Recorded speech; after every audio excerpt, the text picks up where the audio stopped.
lavalier. Yeah. First give you that. That's all already on. I don't need this. I'll take the lavalier. Okay. Red light camera reported ahead.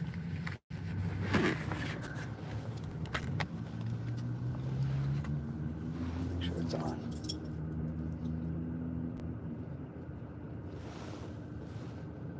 Just turning it on.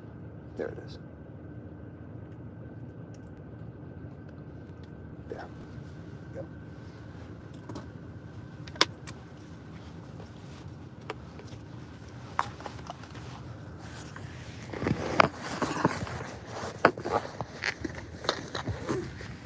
You got the thing in? You gotta put the thing in. Yep.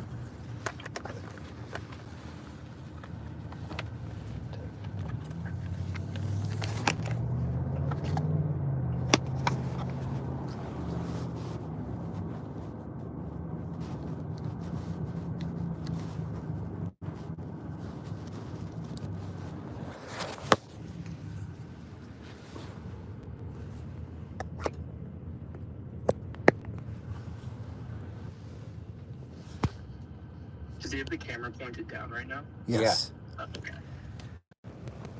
Okay. Let me know when to make it public. Check one, check one, check.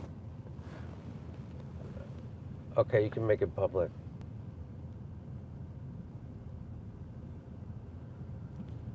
Let me know when you see it. Okay, we're public.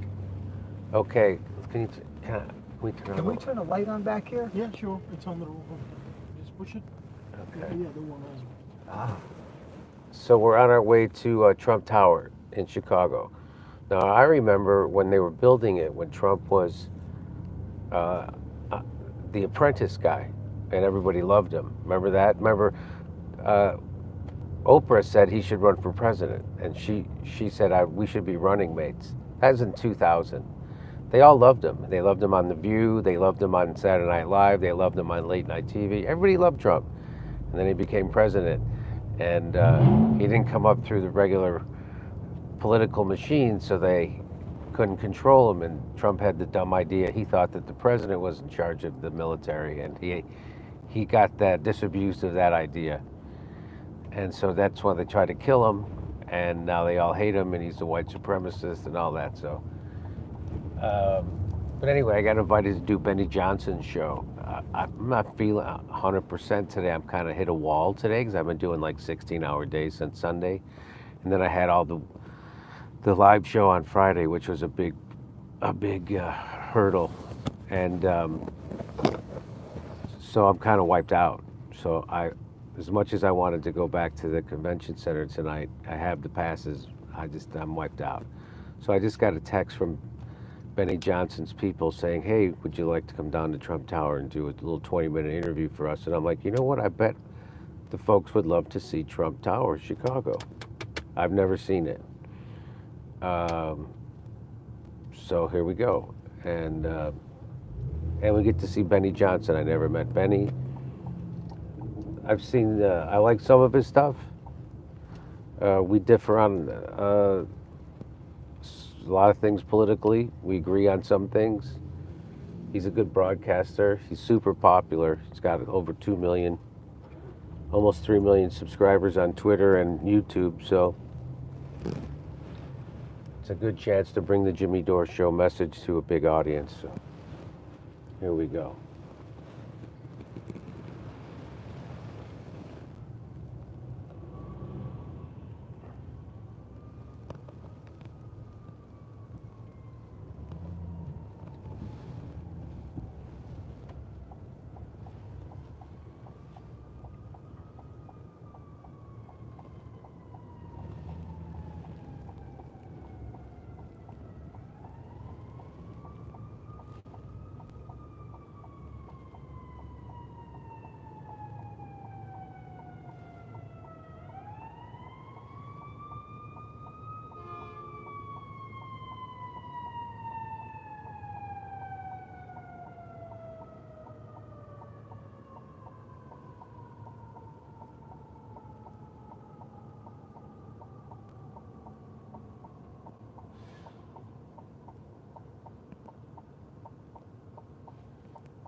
So Chicago's still crazy, still crawling with cops everywhere. There's cops outside my hotel, cops, all kinds of cops. Sheriffs, county cops, Chicago cops. Here comes a cop. Oh, it's the van filled with cops. So there was the final protest tonight for the Palestinians, and they didn't get the numbers. They never, Chicago is the #1 population for Palestinians in the country. Did you know that? I didn't know that until today. And so they're very disappointed with the turnout. I am too. Like, you're going to have to get 100,000 people to make an impact, and they didn't come anywhere close to that. I don't know why.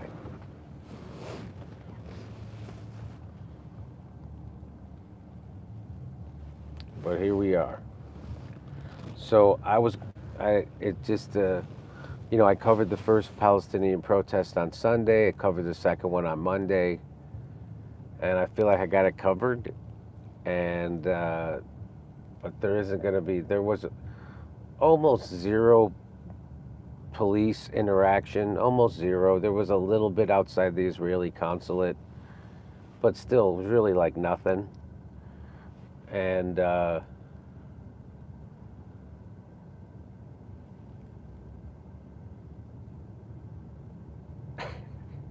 my friend Bobby just texted me.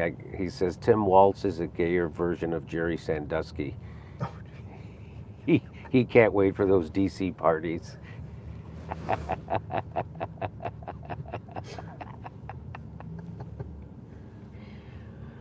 I really wanted to get a chance to ask Chuck Schumer or some people.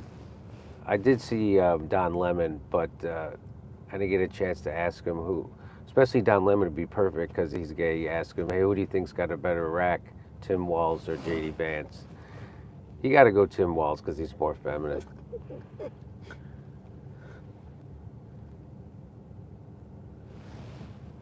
I've got to see if anybody can find the footage of you behind Joy Reid and David Hogg. Yeah, I know. There's got to be a screenshot.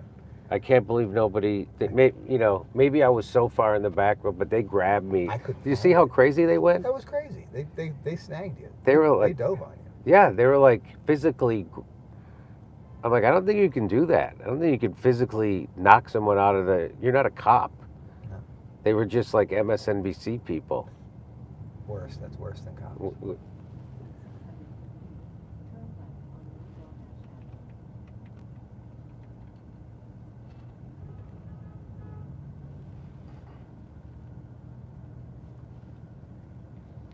So I know we're dropping a lot of content this week, which is going to suppress the views of each individual video, but so be it.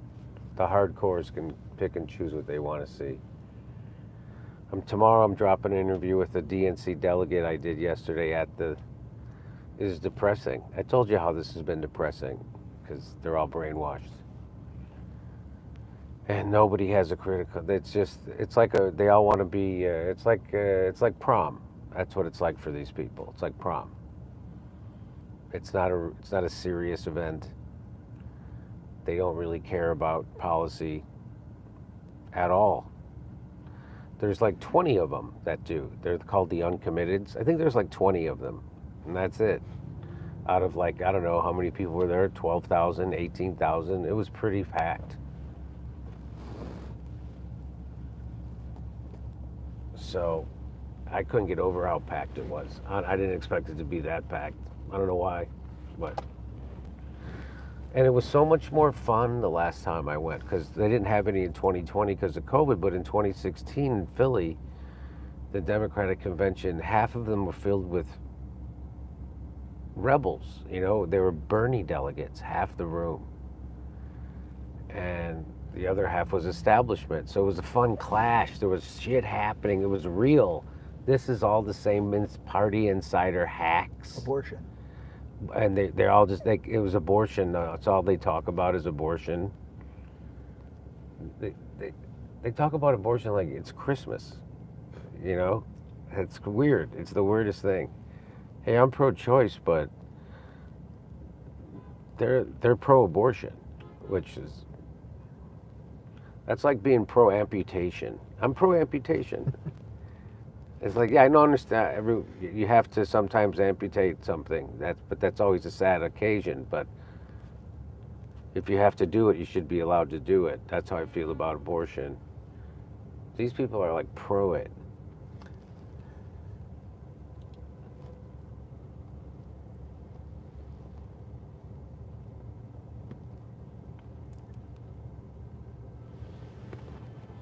What the hell's going on, man? It's kind of tough here, huh?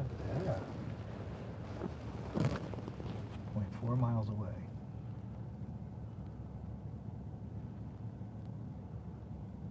Would I be better off walking? It's 0.3 miles is what I got on my Waze. Okay, cool. Maybe as soon as we make this left, it'll open up a little.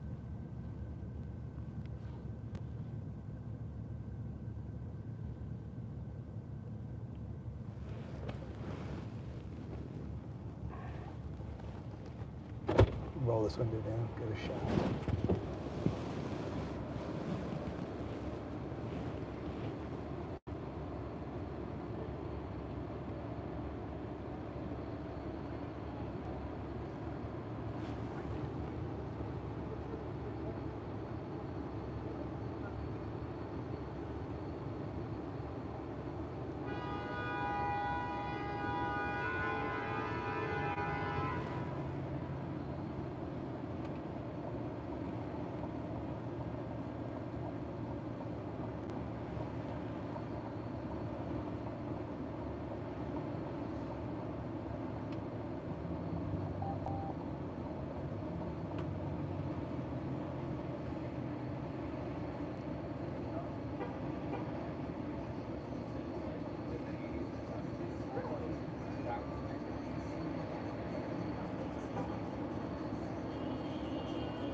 And believes a word that they're saying.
What is this fucking guy doing? They blocked the street, probably the traffic is too much, it's not moving. But this guy right in the white car, go. I don't know why. He just sat there. Probably he just want to go straight. That's the reason, because if he make lefts all the way, he has to go to Wacker, but probably he wants to catch the I-90 and then go. It's gonna still be high. Uh-huh.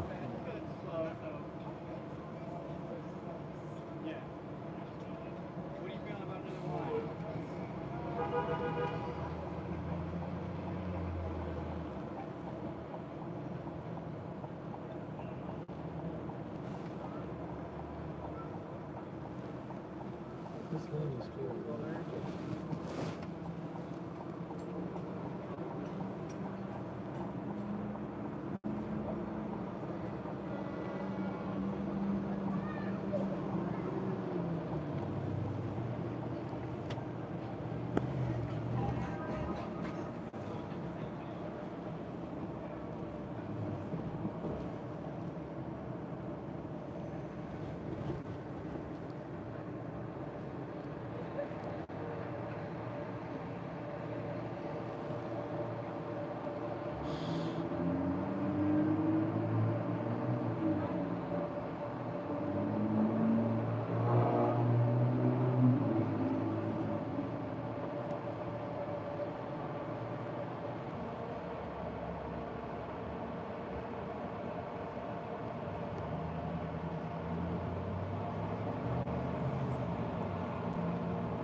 Okay, so we're dead ahead is the Trump Plaza, Trump Tower.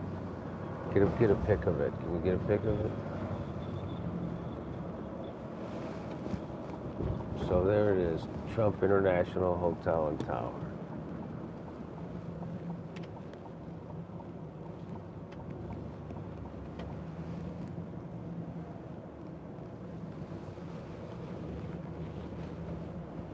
There's Sean. Okay. Thank you, buddy. Hey, thanks, bud. Have a good one, man. Thank you, pal. Hey, Sean. Jimmy, hey, how's it going? Let me call you back. Okay, bye. How's Thanks it for going, buddy? coming. This is my buddy Mike. Oh yeah, we know each other. How you doing, pal? We're fast friends. Exactly. Thanks Are for you your guys help. live right now? Yeah. Yep. Oh, hey Jimmy. I figured I'd show people this everybody. This is Sean, Hey, how's it going? and I figured I'd show everybody the Trump Plaza, Okay, right? you guys want to see it? Yeah. Okay, so, well, it's the first floor. We're going here. I'm only been here a couple of times. I don't know if there's Okay.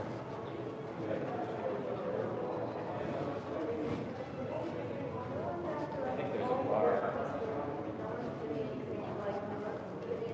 Oh, there's a Are you restaurant. guys live on Rumble right now? We're live on YouTube. I don't know how to get on Rumble through my phone. YouTube's the enemy.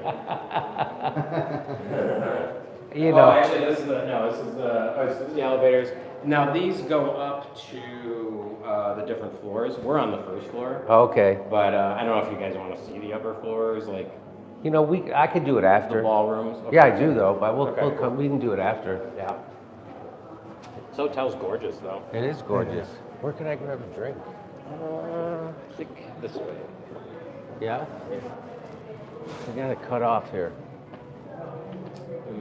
Okay. Yeah, I'm not the. I hear you. Let me ask this guy. Okay. Excuse me. Do you know where I can grab a cocktail? Yeah, you have two options. Rebar, which is right up the staircase, and then you have the tier 16 on the 16th floor. Okay. That has a patio full lounge. Awesome. Into view. Thank Oh, you. right up here? Yeah, up here. Is that? We have time? I don't know, actually. Do you want to go? We can just go. Yeah, you want to go in? Yeah, let's go in.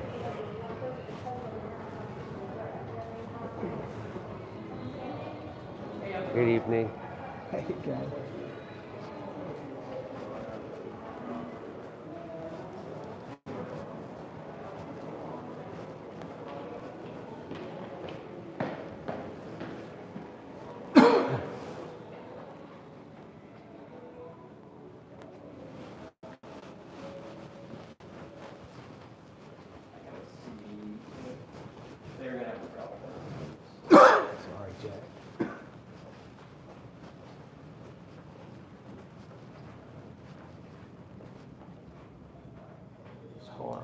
Okay.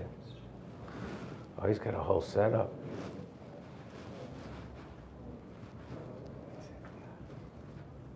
Oh, that's the former governor Blagojevich.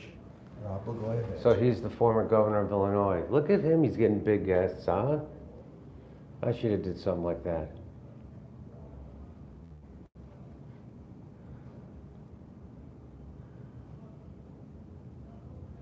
He's got a real setup. We should do this, something like this, in 4 years.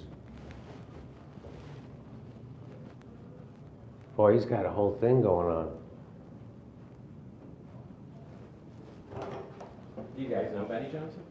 I don't think I ever met him. So Benny's like pro-Trump. He's with Tenet Media, that's my company. Uh-huh. And he's got a governor on right now. That's Blagojevich. Yeah, Blagojevich. He was the disgraced governor of Illinois.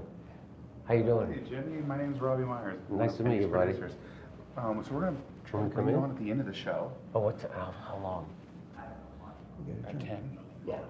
Okay. That's right. Oh, okay. 10:15, So I like to got react to time? the end. We'll get a drink. Okay. Okay, I'll come back. Yeah, Can I sounds introduce you good. to Benny before we start? Sure, sure. The governor here.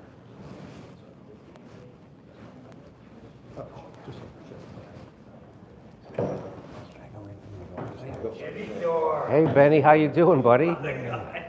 Nice to see you. I didn't know you'd be here in the flesh. Good to see you. Pleasure to meet you. What a pleasure. Hey, Governor. An honor. How are you? Nice to meet with you. I used to Jimmy. do an impression What's going of on? Did you? you. Yeah, it was pretty funny. I used to do an impression of you. Swear a lot. That's A lot. amazing. Yeah, he said fuck a lot. A lot. You got it right there.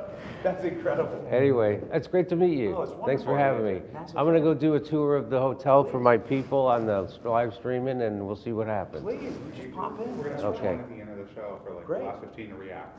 Oh, fantastic. Maybe you Okay. can bust out the impression. And We'll we see. can I judge. used to do the wig and the whole thing. It was fun. Oh, that's great. It was fun. Anyway, nice to meet you.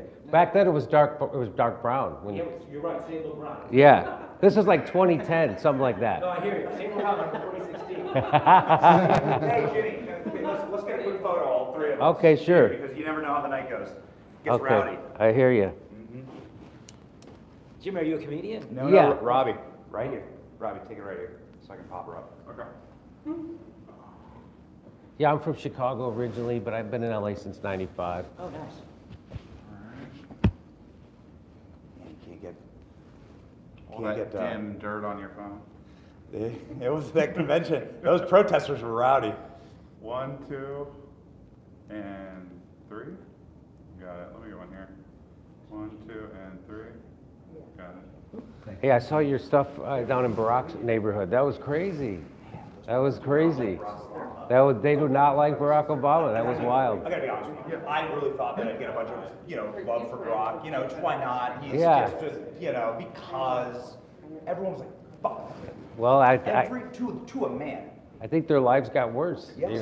and he kicked 5.1 million families out of their houses while he made the banks whole. So I think that's what happened. Oh, look, you got a pretty girl. Oh, yeah. To a man. I didn't find a single Obama supporter. We stood on the street No for kidding. an hour. Talked to everybody who walked by. Yeah. All right. 1, 2, and 3. Okay, that was fun. One more. We'll go get a drink. 1. Now we go get a drink. Do you want a water, Mike? Yes, sir. Your first name's Jimmy? Yes. Watch how I take pictures these days. Ready? Okay. Say not guilty.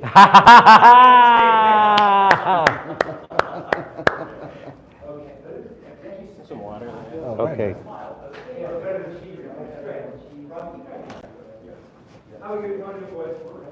Yeah, I just want to make sure they were filming. I didn't know if they were filming. That was nice to meet the governor. That was fun. Yeah, if you want to come back, we'll go on the show at the end. It'd be great. So they're gonna. We had a camera go down. There were supposed to be 2 guests. Oh, really? Okay. Yeah, camera went down. How that goes.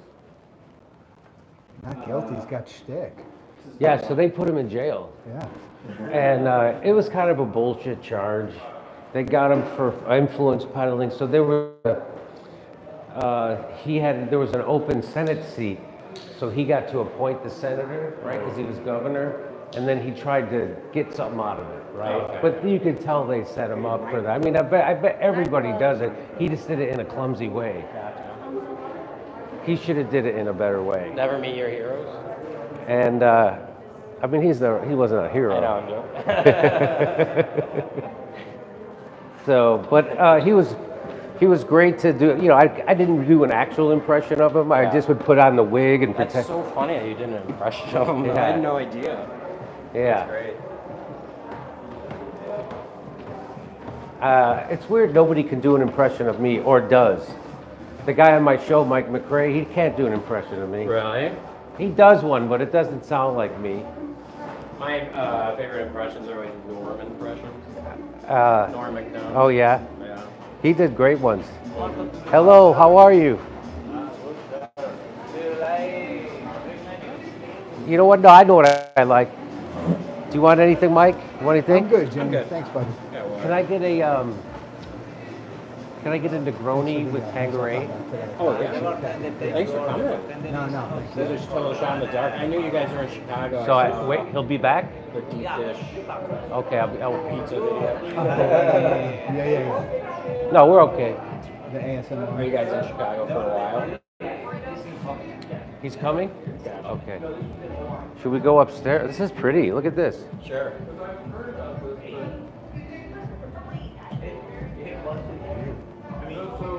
Look, they got a little DJ set up. The best time to come to Trump Tower is during the PNC. Look at, yeah, I bet, right? Nobody's here. Nobody's here. There's a ghost town. I went up to the upper floors, and some people from the Trump campaign were up there, but it was like ghost town. Uh-huh. You know, nobody stayed here. It's wild. Yeah. What does that cost for Benny to get that space? Ooh, good question. You don't know? idea. I mean, you know, if I had to guess, what's for the week? I don't know. That's tough. Maybe 10 grand, 15. Yeah. Maybe. I don't know. Yeah.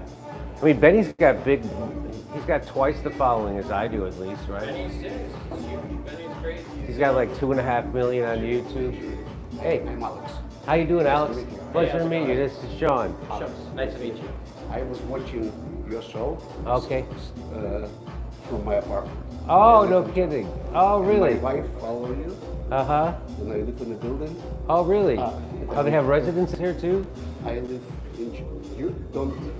Oh, he doesn't want to be on camera. Okay. I'll get out here. I'll shoot out here. I can show you views from 70th floor if you want. Oh, But yeah. You were trying. I saw you were trying to go on. It's a restaurant on the 16th floor Uh-huh. with a nice terrace. Yeah? And Should we go up there now? you want to check restaurant? They have, can I get a cocktail up there? Yeah, they have restaurant. Yeah, it's restaurant on the 16th floor. 'Cause this guy's not a bartender. He said the bartender's coming, but I don't know how long I'm gonna have to wait. I just. Oh, how many bars are there? It's a restaurant on the 16th floor, but Okay. it's beautiful views That's like the rooftop. on the roof. Yeah, And yeah. my apartment on the 70th floor, 70th? 70. Oh, wow.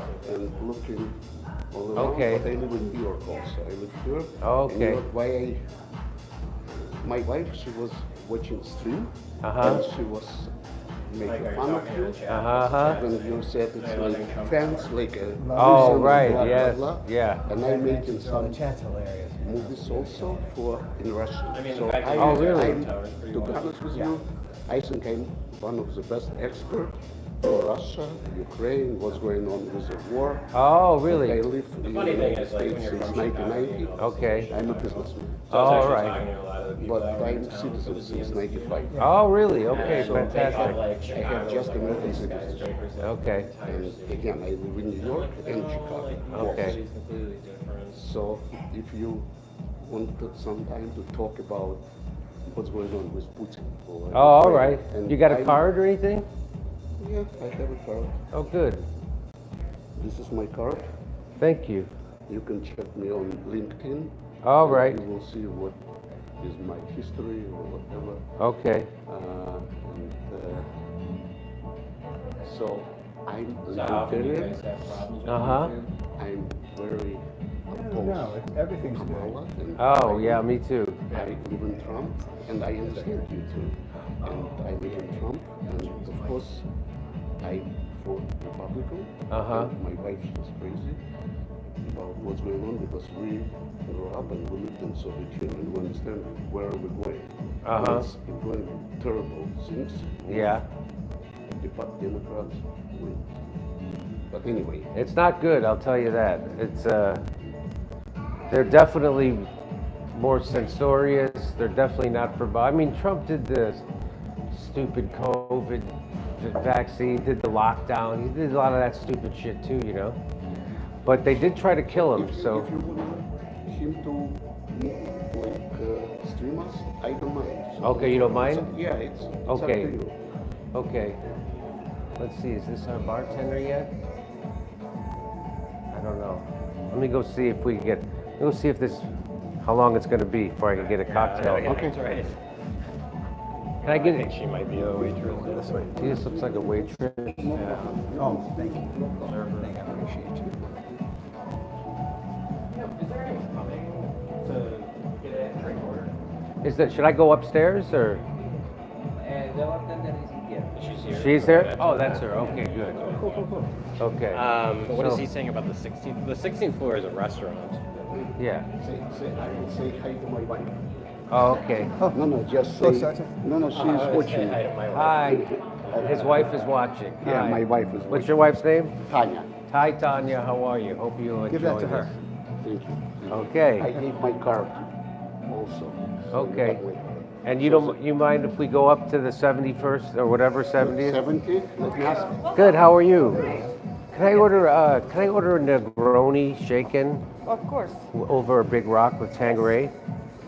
absolutely. Thank you. All right. Do you want No, to? I'm good. I'm good. Thank Thank you you. very You want a much. drink, Yeah, I no? appreciate it. Okay, so we're gonna go out get a view from the 70th floor from his I place. think it's 17. 70. 70. He's on the 70th. Alex. Every guy I know from Russia is named Alex. Oh, I'm not from Russia. I'm from Belarus. Oh, Belarus. Yes. Oh, okay. Yeah, it's I used to have a guy, Daniel Kino is his name. He used to open for me. He's from Belarus. he lives here. Yeah, he lives in Los Angeles. Yeah. Thank you. Fantastic. Thank you. You know, Ты меня видишь, поэтому. one of the things I was hoping they would ask the protesters Не бойся, не бойся. is whether or not they thought the Мы Trump подойдем. assassination was a mistake. Oh. So that's the thing I keep asking. You know, people make the point that You know, somebody inside the establishment, they're not trying to kill Kamala. They're not trying to kill Right. Biden. So they try to kill Trump. They impeached Trump. They did Russiagate. There is a problem that the establishment actually has with Trump. And I'm not saying Trump is some kind of savior of anything, but they do have a problem, and I think it's that he won't do war the way they want. Yeah. That's what I really agree. think the problem is. And Yeah. Trump had the. Talks about oil. He says he tells the truth about why we're at war. It's for oil. Oh, I appreciate that. Thank He you. just did it the other day too at a rally. He's like, talking about oil. He's like, it's all about oil. And he was. I was saying, telling the people on our stream before, he was dumb enough to think that the president controlled the military and the CIA and the FBI, and now he knows better. Well, it's interesting though, because like at your show, I talked to a lot of the people in your audience, and a lot of them thought there was actually a second shooting. A lot, yeah. Well, I wouldn't rule that out. I mean, That's you an can't believe interesting anything one. they're telling you about it. I talked to conservatives about that, and they were like, no, it's for sure was only one shooter. Oh, is it hot? It's good. It's hot. I mean, if that guy was as shitty as a shot as they said he was like the worst shot on his marksman club, gun club. He almost got him right in the square. If he didn't turn his head, he would have got him right in the head. Yeah. So he turns his head, he hits him here. It definitely is the DEI assassination attempt, though. Right? It's like Well, they the did. worst candidate. Like he was horrible, but it still hasn't come out. Like, why did he do it? Everyone's motivated by something. Oh yeah, you're good. So, is he going to expect me to watch the speech? I have no idea. Do you want to go in there and watch? No. I don't want to watch that fucking speech. Yeah, I think you're good. Should we watch the speech? I guess I probably. I mean, at some Is point. it a speech or I think it's a podcast. It's our show. No, I'm talking about Kamala's speech. Oh no, yeah. Is that what he wants me to come and comment on after, or no? No, that's a good question. Well, I'm sure whatever it is, you'll have comments on it. Yeah. Yeah, I don't know. It's a good question. When is she on? This isn't Taylor Swift's rumored to be there. I don't think she. Oh, I thought Beyonce was supposed to be there. Beyonce for sure is confirmed. Oh, is she? And I think Taylor's. So I have a press pass that gets me in everywhere except the floor. Okay. And so I saw Max Blumenthal was in there, and he found this hallway where all the power people walk in and out of. Yeah. And he would just kind of yell at them as they walk by. Yeah. And I'm like, it's entertaining to me, but it's like, Yeah. I don't really want it. You don't get anything out of it. I mean, it's fun to watch a little, but Yeah. No, it was extremely boring and awkward. It's funny, like in the morning, it's totally amateur hour. I don't know if you watch like the early, they do like the caucuses in the morning. Oh, yeah. They're so bad, like they're knocking American flags over, and it's really bad. And then it progressively gets a little better, and then your celebrities come out at the end. You know, I should have. very formulaic. I actually like it during the day. When I was at the 2016 convention for the Democrats, there were all these rebels, right? Because half the delegates were Bernie. Okay. And there was friction, and it was interesting, and people cared about policy. Yeah. This nobody gives a shit. No, this one. they're just like they It's just all hate Trump. party hack. And they They hate just, Trump. it just all hit Trump hate Yeah. and abortion. Yeah. That's it. What unites them is their hatred for Trump. Hatred for Trump. Yeah. That's it. That and delusion. That's pretty good. That's pretty good. That's what I like. Like when I went to Italy, if you ordered a beer, they bring you snacks. I like it when they do that. You don't do that too often in America. It's Trump. Oh yeah. So that was the wasabi is not so good. They got the wasabi on it. Yeah. Well, next time you see Trump, Jimmy, you'll have to tell him. I'll have to tell him. The door to door, the door that goes into the next door in your hotel room, those are weird. Why do you need those? What You do ever you see mean? those like doors in a hotel room where you're like, Because they can connect. yeah, to like the next room. So that's like if you get both rooms so you could have easy access. But does anyone ever do that? I've never done I've it. never seen anyone do it. Just seems like a relic. They have those here. I thought that was interesting. Well, you want to go up and see the 71st floor? Let's go maybe to 16. Uh-huh. To restaurant, you will see views. Okay. My wife, I was trying to, she's sleeping. Oh, we can't go up? I don't know, but we can go maybe tomorrow after tomorrow, but she said I'm already sleeping. Oh, okay. But if you want to check views, so it's restaurant 16. Okay. Well, this is beautiful. Look at it. It's right on the water. It's got a beautiful... Chicago's a beautiful city. People don't know. Yeah. Oh, okay. So she said she's not sleeping, but we can go next time with you. Ah, okay. Okay. I tell Robbie just to tell us when to come back. Yeah, the Okay. studio looks really nice. I thought it looked pretty nice. Oh, you mean the one here? Yeah. Yeah, I Vegas, thought studio, it was a nice operation. Yeah, I was watching your guys' stream when you were in line. to get You know what? For some reason our microphone wasn't working, Yeah. and it took us like a half hour to figure it out. So we were streaming through StreamYard instead of going right through YouTube and Rumble, and that did something to ours. So we had to get off StreamYard, go straight through YouTube, and then it started working. It was so frustrating to me. It was so driving me crazy. I got my wife telling me, "Oh, we can't hear you," and I'm like, "What the?" And I could see that we were getting level anyway. Yeah. Tech drives me crazy. The And New this, Dissidents guys had the same issue with streaming. they had the same issue live with streaming StreamYard. live streaming is the hardest thing to do. So we Russell and Keith. we also had to use StreamYard for the first time. Well, we did. I never used it before. We were going to use this old program, and I knew how to do it, but it for some reason wasn't working. So I had to it was a crash course in StreamYard this week for me, which was really frustrating. But now I get it. Shout out to StreamYard, you're doing terrible. Ha! They're not going to be sponsoring the show anytime soon. Well, you have to use Google Slides, and for some reason in Google Slides, you can put a video in Google Slide, but not in Google Slide and then on StreamYard. Yeah. I'm like, what?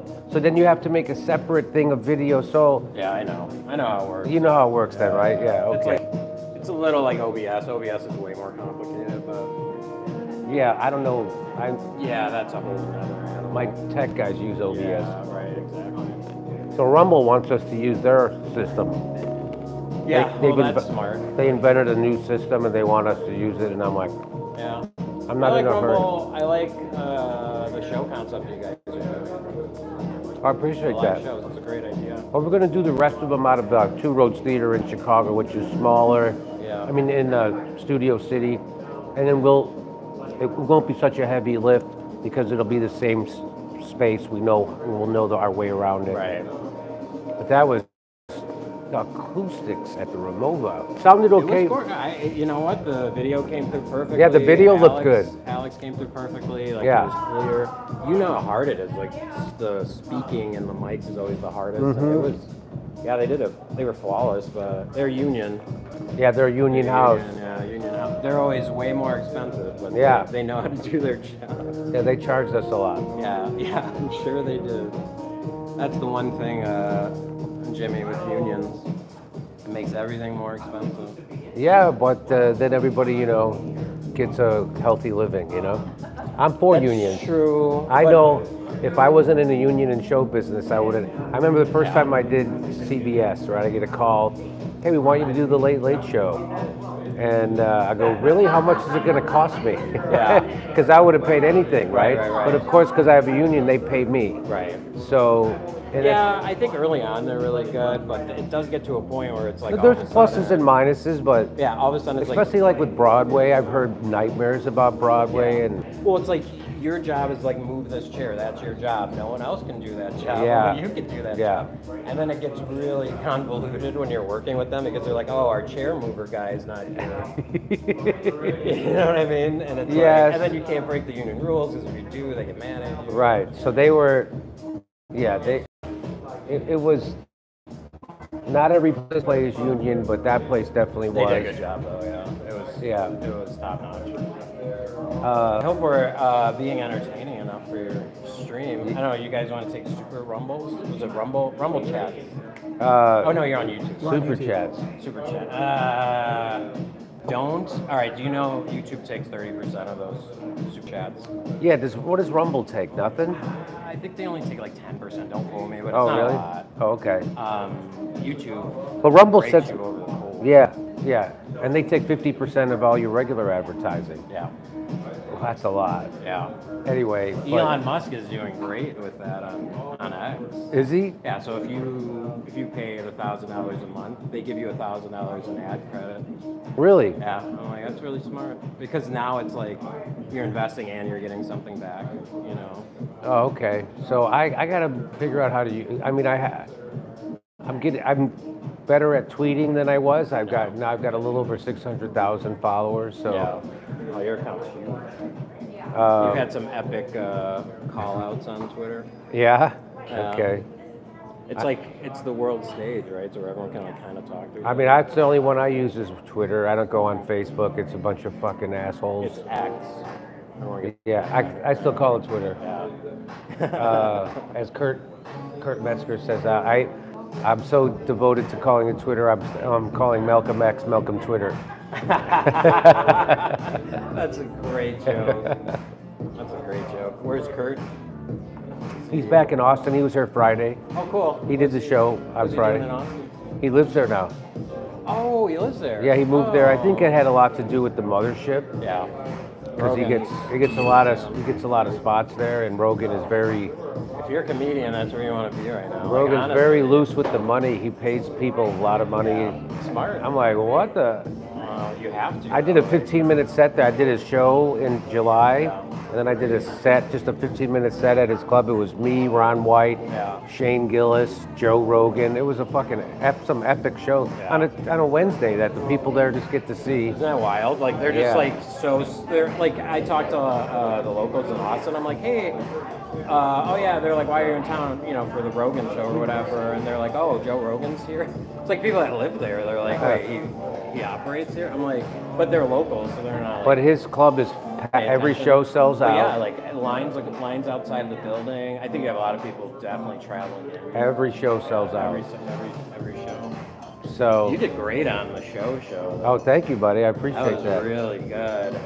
I liked it. I was I'm just so grateful he invites me on the show. I'm overwhelmed. He texts me all the time with news stories now, and Oh, that's great. Yeah.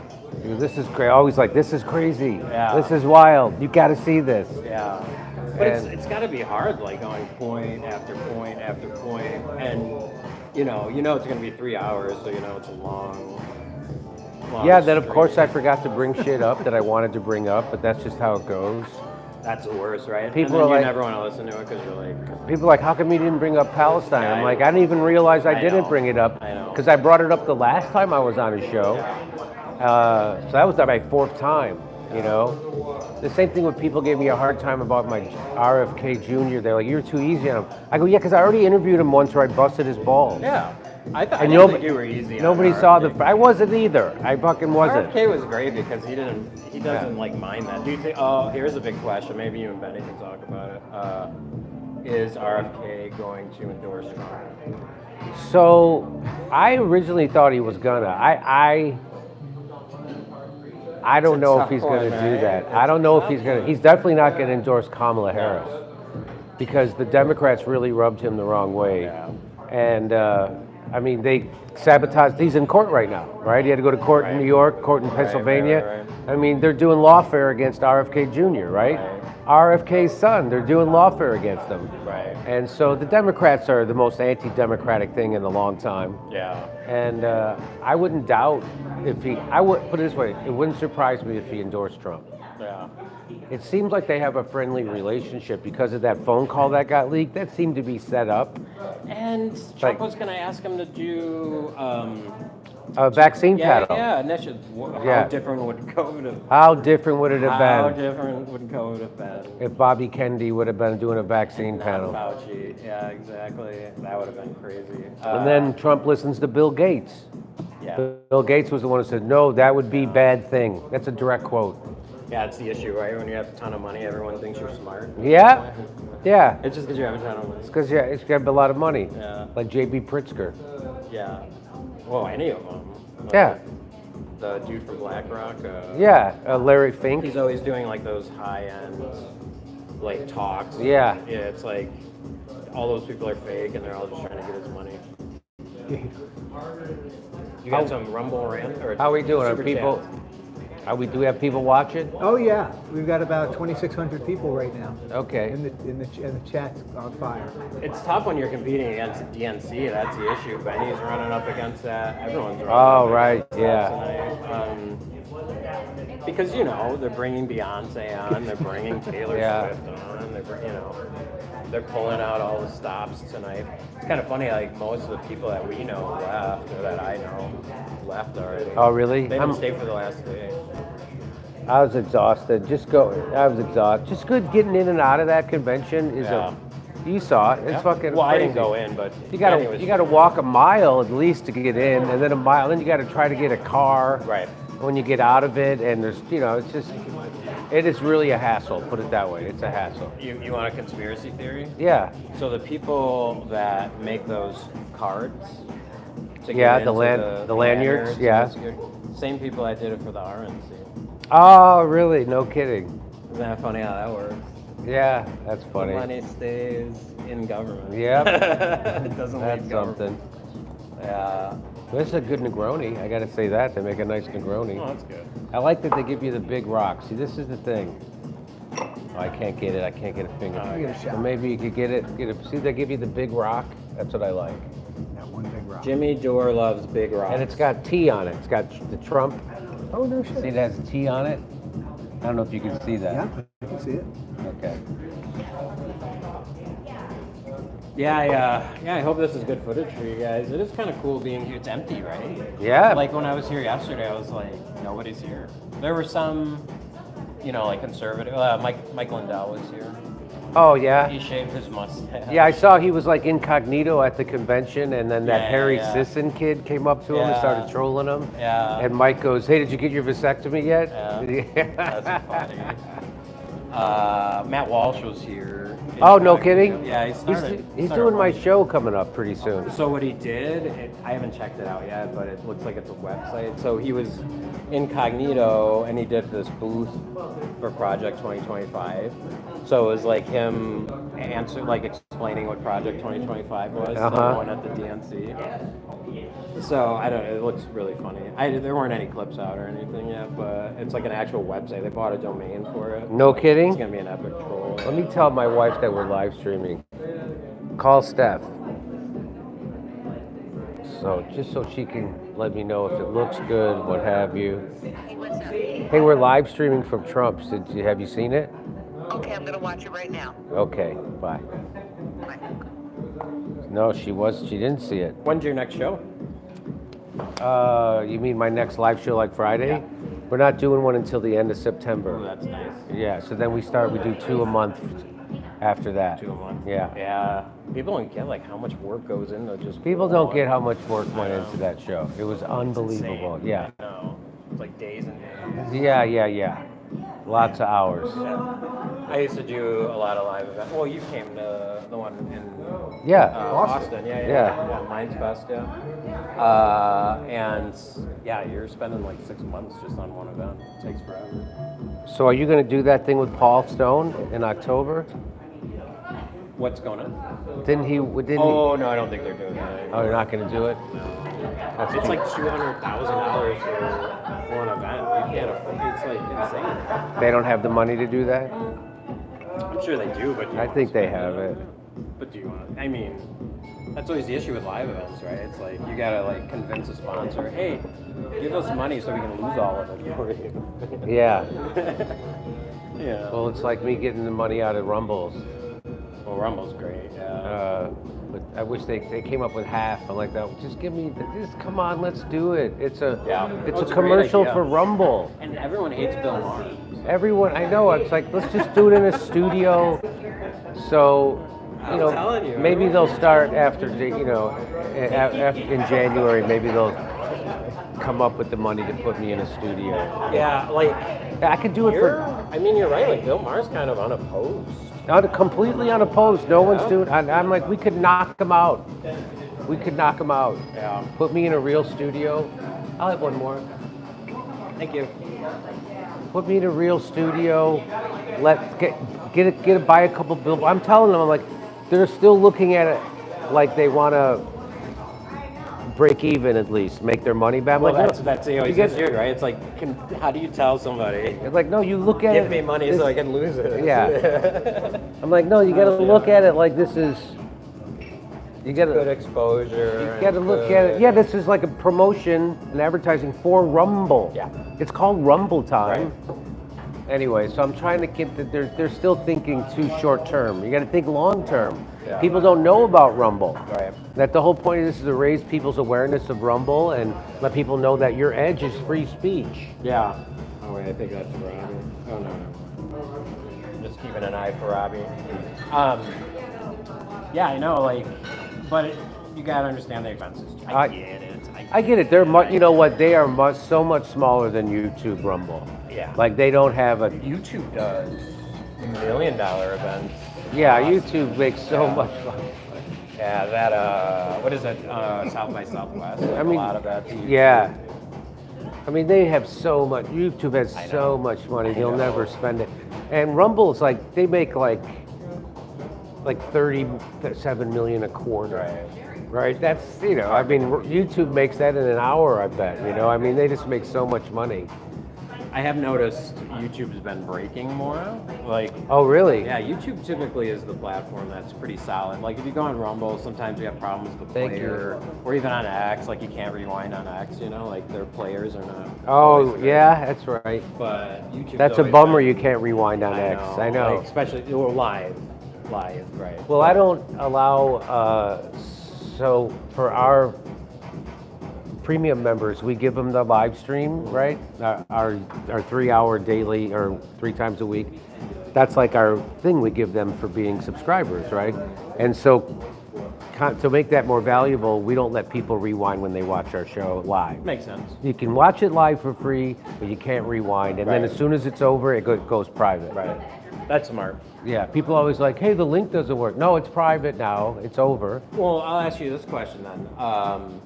Do you think, like, for comics, so I talked to a lot of comics in Austin, and their Thank philosophy is don't live stream their sets.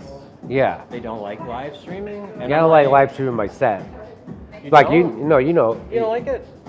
No, because I want to be able to say things that are wrong, and I don't want to be. Yeah, but don't you think it changes enough where you could live stream? Okay. No, all I'm right. just saying I don't. So for someone like you that's established, maybe I'm talking about like people that are coming up.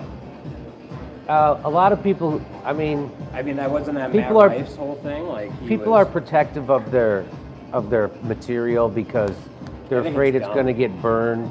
I know, but I think it's dumb and I think it's archaic practice. And I think if you're locking up phones, it doesn't make sense anymore. I think, like, when you go to those shows that lock up your phones, like, I always get my phone out. Like, It's just so easy to get around that. 'Cause know, I it's so have two stupid. phones. I know, So exactly. I always have two phones. Exactly, just give them one. I just gave him one. I know. So I went to see Wanda Sykes, and I just gave him one phone, and then I I walked know. in, and I still had my other phone. I know. It's like you can't fight it, so it's like you may as well embrace it. That's my whole thing, especially for like younger talent, whether it's comics or. But I did have someone come to. I was doing a live theater show in Los Angeles, and somebody recorded it and put it up on YouTube. And I'm like, I had to get it taken. You know, it took a while. It took like 5 days for me to get YouTube. But you know, it's like now because I'm going to release a special, I want people to.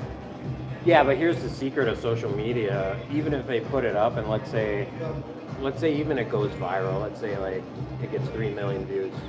Our attention span is so short that in like 6 months, those people don't even remember that. Yeah. You know what I mean? Like, I hear you. It's a weird time for entertainment. And then also too, if you see something go viral, it might have like, you know, like I've had stuff go viral. It's like 30 million.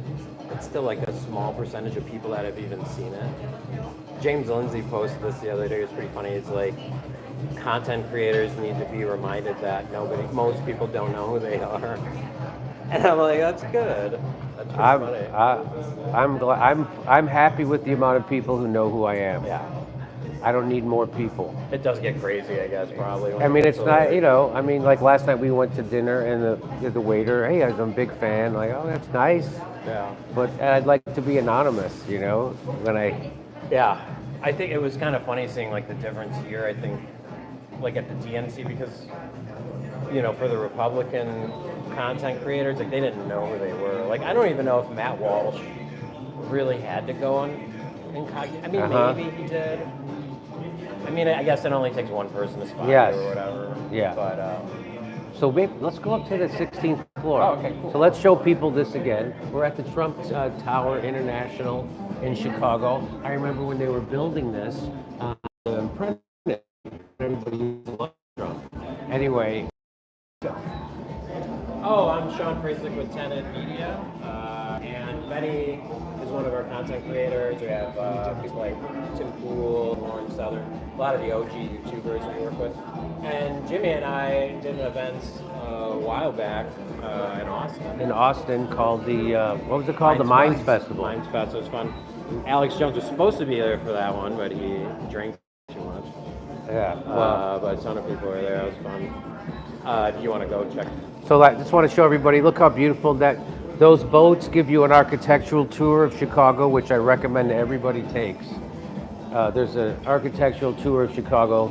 This river goes all through the city. Downtown Chicago. Yeah, the downtown, right? And it's just unbelievable. It's a beautiful city. It's much more beautiful than people think. And it's clean. And the reason why Chicago's clean as opposed to New York is because we have alleys. In New York, they take their garbage, they throw it right out in front of their business or their restaurant, and rats come and eat it all night. And that doesn't happen here, right? That's why Chicago is such a clean city. Yeah.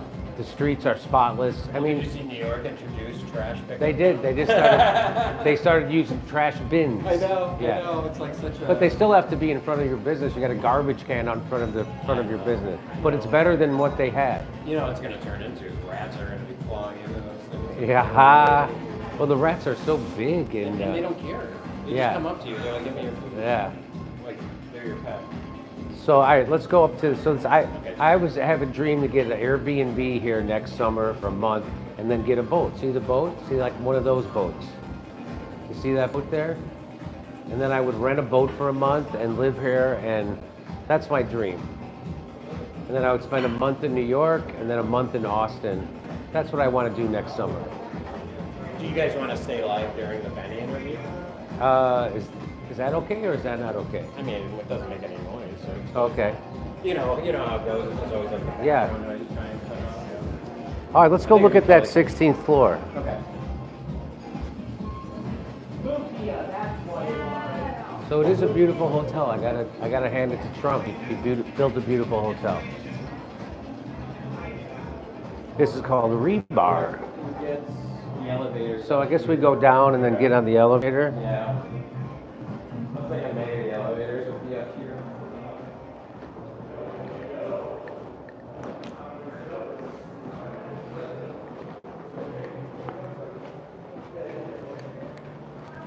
How often do you get back to Chicago? Usually once or twice a year. So I timed it out to have my show be live here. I did do a theater while I was here. Are we gonna lose the stream in the elevator? Oh, maybe. That's what I was going to. We'll see. Fingers crossed. Okay, we'll get the one. Should give it a shot. They're pretty fast, but you know how that goes. You know? Okay. Do they think they know you're a billionaire? These girls, you think the girls know you're a billionaire? Yeah, oh yeah. I saw this clip with Donald Trump yesterday. Yeah. Do you remember the Fresh Prince of Bel-Air? Yeah. Oh, he was on that. He was on that show. And Yeah, he was someone like a tweeted out. billionaire. You want to get this one? Yeah. This one? Let's go 16. Okay. Okay. See, they have Anthony Cristiano. This way, okay.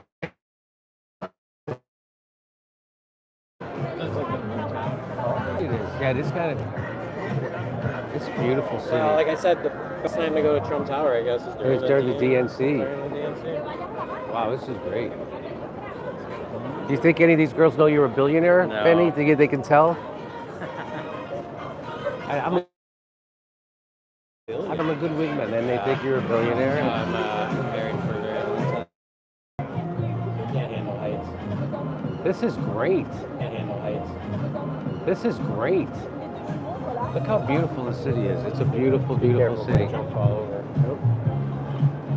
And this is a beautiful, look at all the boats. And that's on the way out to the lake. So that's the Lake Michigan out there. And then if you turn around this way, that's the city, baby. It's a good idea to come here. Do you think your audience ever thought you'd be at Trump Tower? I never thought I'd be at Trump Tower. There you go. But then I'm like, I would say, yeah, I don't know how big a portion of my show are Trump voters or my audience. Yeah. But I get all, that's what I love about it, right? I have Marxists and Trumpers. I have union workers and union worker organizers. I have professional people. I have doctors. I have soldiers, ex-military. I would have all a big. And it's what makes me feel good is that's what George Carlin's audience was like. Yeah. And so it really makes me feel good. That's what my audience is like. Yeah, no, it's smart. Yeah, you don't want like everyone thinking the same. Exactly. And they don't have it's to. a cult. And they don't. Right. Then it's a cult. And it's a cult. And they don't. That my audience will often say, I don't agree with Jim and everything, but I appreciate that he's honest. Right. And so they appreciate that. That's all that. And they can have a conversation with me, even though we disagree about things. Right. And that is exactly. It's a good point. It's the opposite of a cult. It's the opposite. Yeah. You want everyone thinking for themselves. Like, I watch a lot of those cult documentaries. I knew some people that were in Scientology. Like, I knew the father of the leader of Scientology. Oh, like, no kidding. Yeah, he moved to Milwaukee where I live. Oh, And, really? Yeah, so I talked to him. I helped him with some stuff, like some social media stuff. I actually booked him for Rogan's show like years ago. Really? Yeah, and it's wild. So I got to like talk to like Leah Remini and like all those people. Oh, yeah? Yeah. Leah Remini owned the house right below us. Oh, okay. And so Steph made friends with the lady who lives there now, and she told Steph, yeah, we bought it from Leah Remini. I was like, crazy. really? It's such a crazy story. Like, you have to like wake up one day and be like, oh, I was tricked. And that's a really hard thing to. Well, you know what, Kurt Metzger, my Yeah, co-host, Kurt's right? great, So he grew up kind of in a cult. He was in what do they call it? Like a. Was it? Was he Mormon? No, it was worse than Mormon. It was. Yeah, the guys. It wasn't. Yeah, I It was. know what you're talking. It was. Not the ones that go to your door stuff. No, it was one of the. But it was a cult.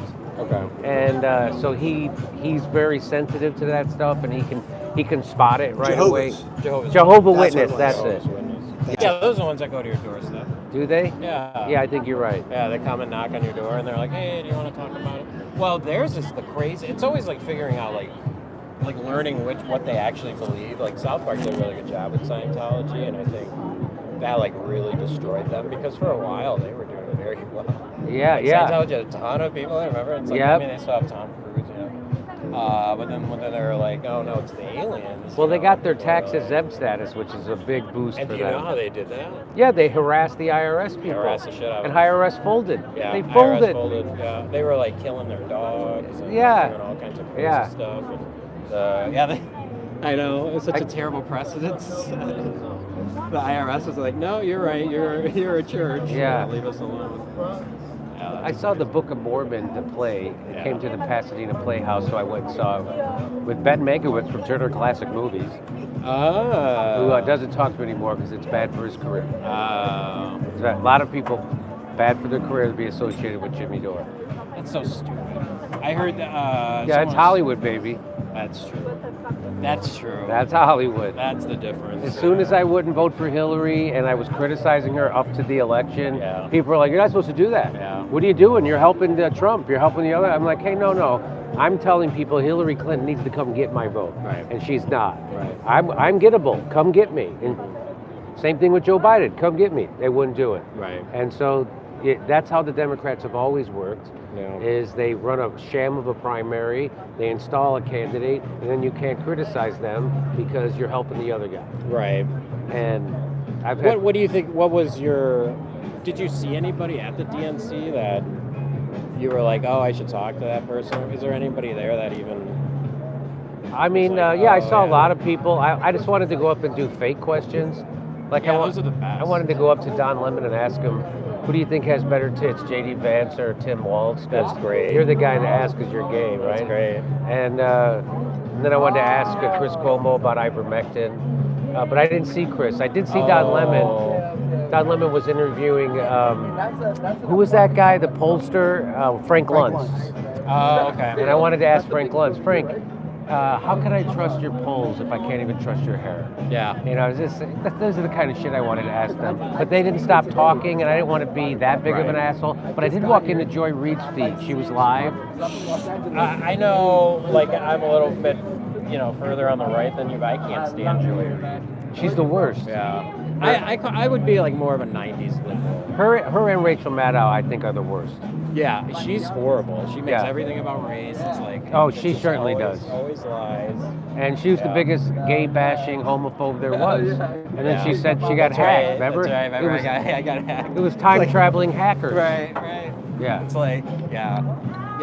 Hackers hacked your account and Yeah. put that up only.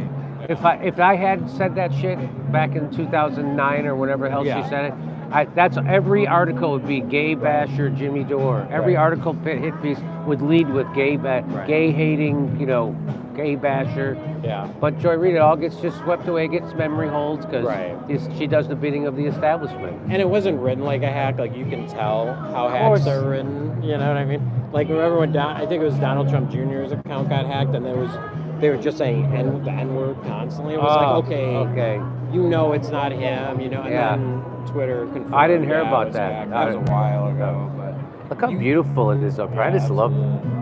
What is that on top of? That's London House.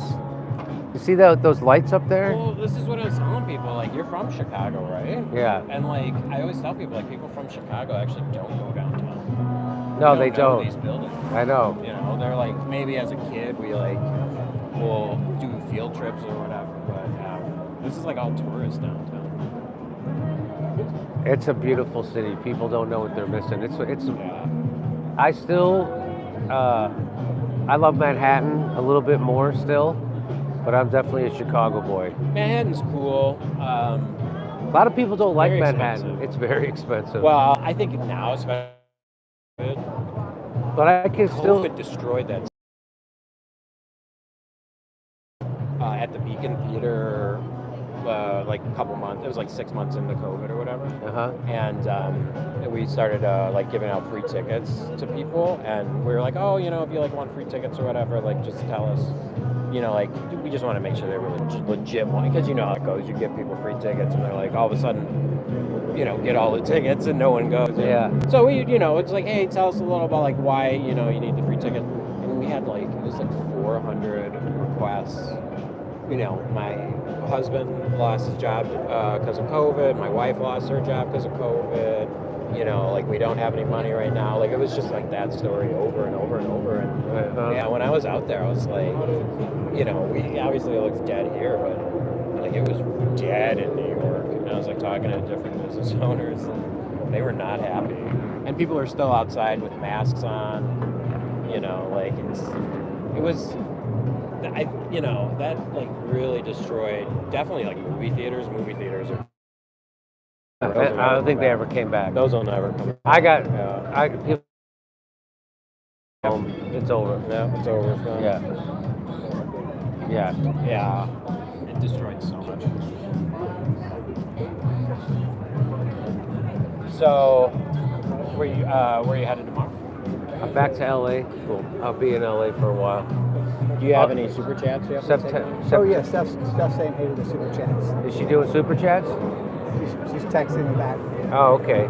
Oh, Steph can do them on her end. Yeah. Oh, that's smart. So are we talking over?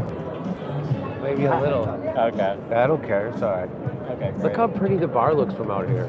That's great. You know, it's funny. It's the most people I've seen here for the past couple of years. Oh, Steph's calling me right now. Hey, what's up, Steph?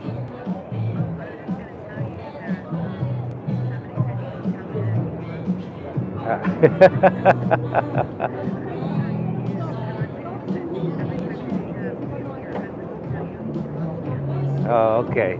All right.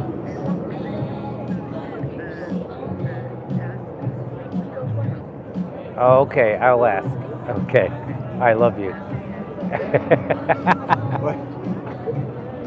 Somebody super chatted said your husband should say he loves you every time you hang up on the phone. So I go, okay, I love you. Oh, that's a good point. Ooh, busted. So, and someone says I should ask to speak with Donald Trump while I'm here. He's not here. He's not here. He's doing Theo Vaughn's podcast. I mean, the funny thing is the Trump campaign is somewhere. Oh yeah. I don't want to give away the location on the live stream. But yeah, they're here. I think they're working out of here, obviously.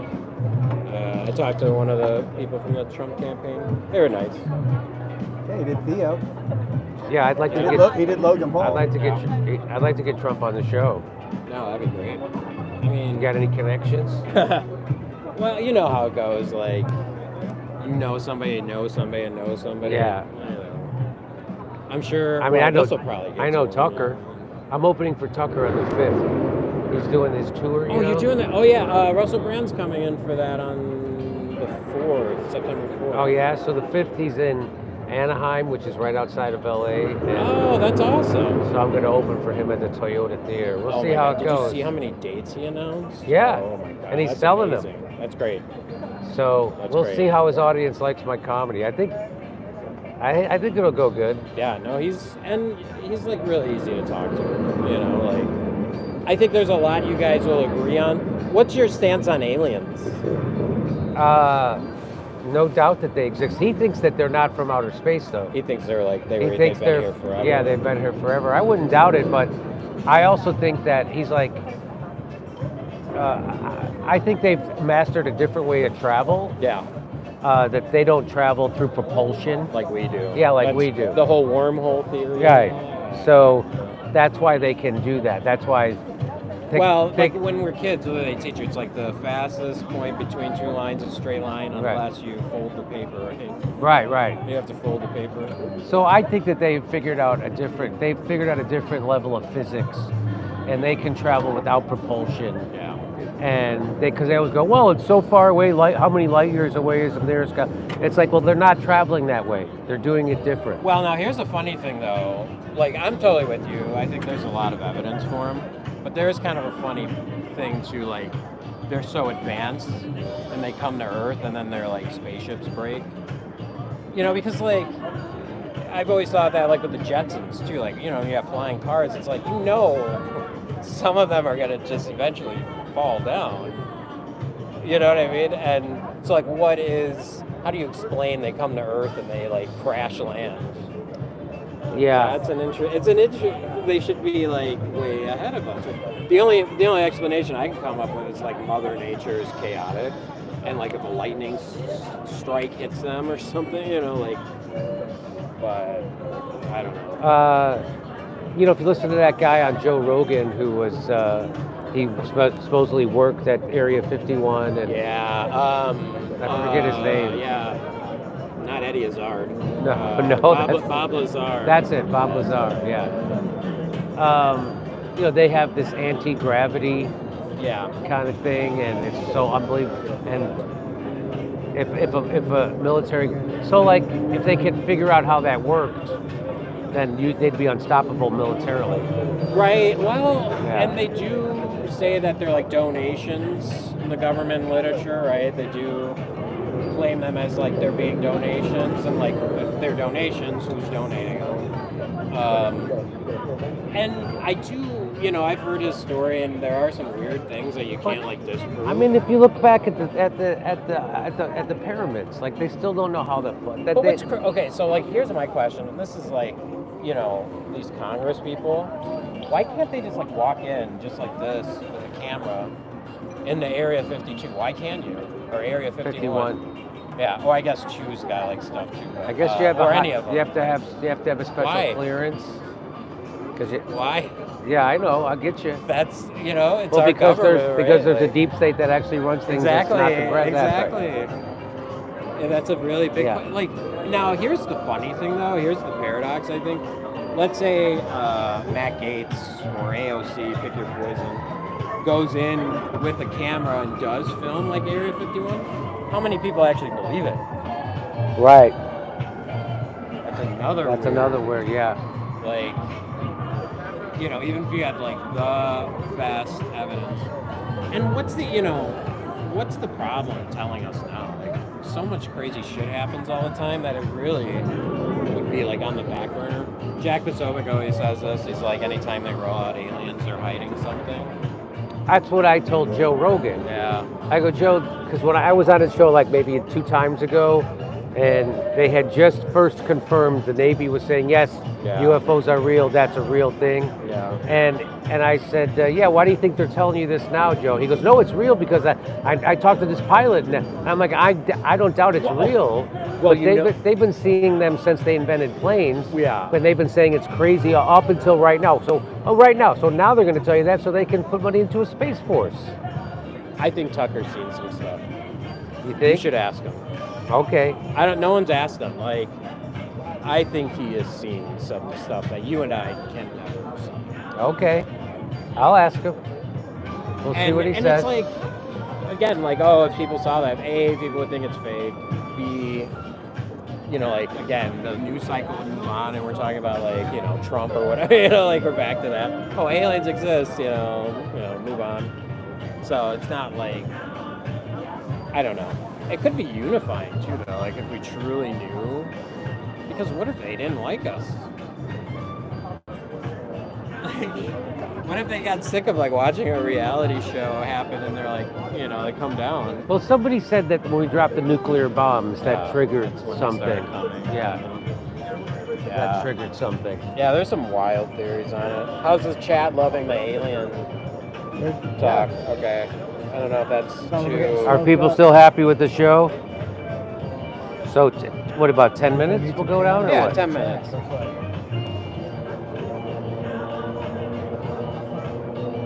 Yeah, Benny's a good guy. I really like Benny a lot. He he really loves what he does. Those are the people I like. The people that like what they do. You know? Yeah, he seems to really like it. Yeah, I saw a video of him. He went down to Barack Obama's neighborhood. What's that, Southside? That was wild. That's every smart.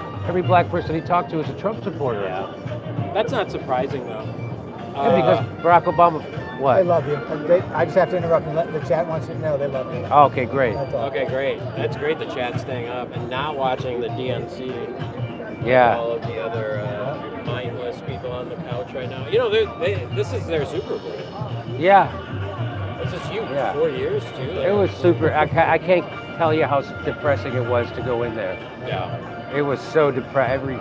It's just like there's no hope for this country. That's what made me feel. There's no hope for this country. The Project 2025 thing's getting Hey, brother. The Project 2025 stuff's getting old too. That's like really stupid. Yeah. The Heritage Foundation. That's something the Heritage Foundation put out. And they're not, you know, okay, there may have been some like ex-Trumpers, but there's a ton of ex-Trumpers. There's a ton of people that work on campaigns. There's like ex-people that work for Vivek's campaign. Like some of the people are just like answering phones. I was at Vivek's headquarters. Oh, were you? Yeah, and one of it was so funny. They had like one of this like little lady chewing the phones, and she was like saying his name wrong. She was like calling people.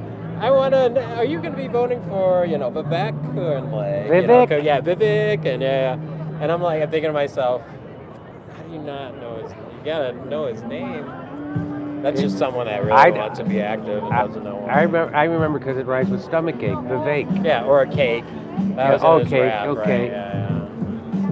Rhymes with cake. That was in his rap. So it seems like they have some of this up here like roped off. Yeah. Well, I'm assuming probably it would be like. You think that's real? Because there's no one there standing there taking your ticket. No, I think probably tonight it isn't. It's probably for like nights when they have people. Yeah. When the DNC's not in town. Yeah. When Trump's here or whoever. You want to go? Let's take a walk over here, Mike, and show people what's over here.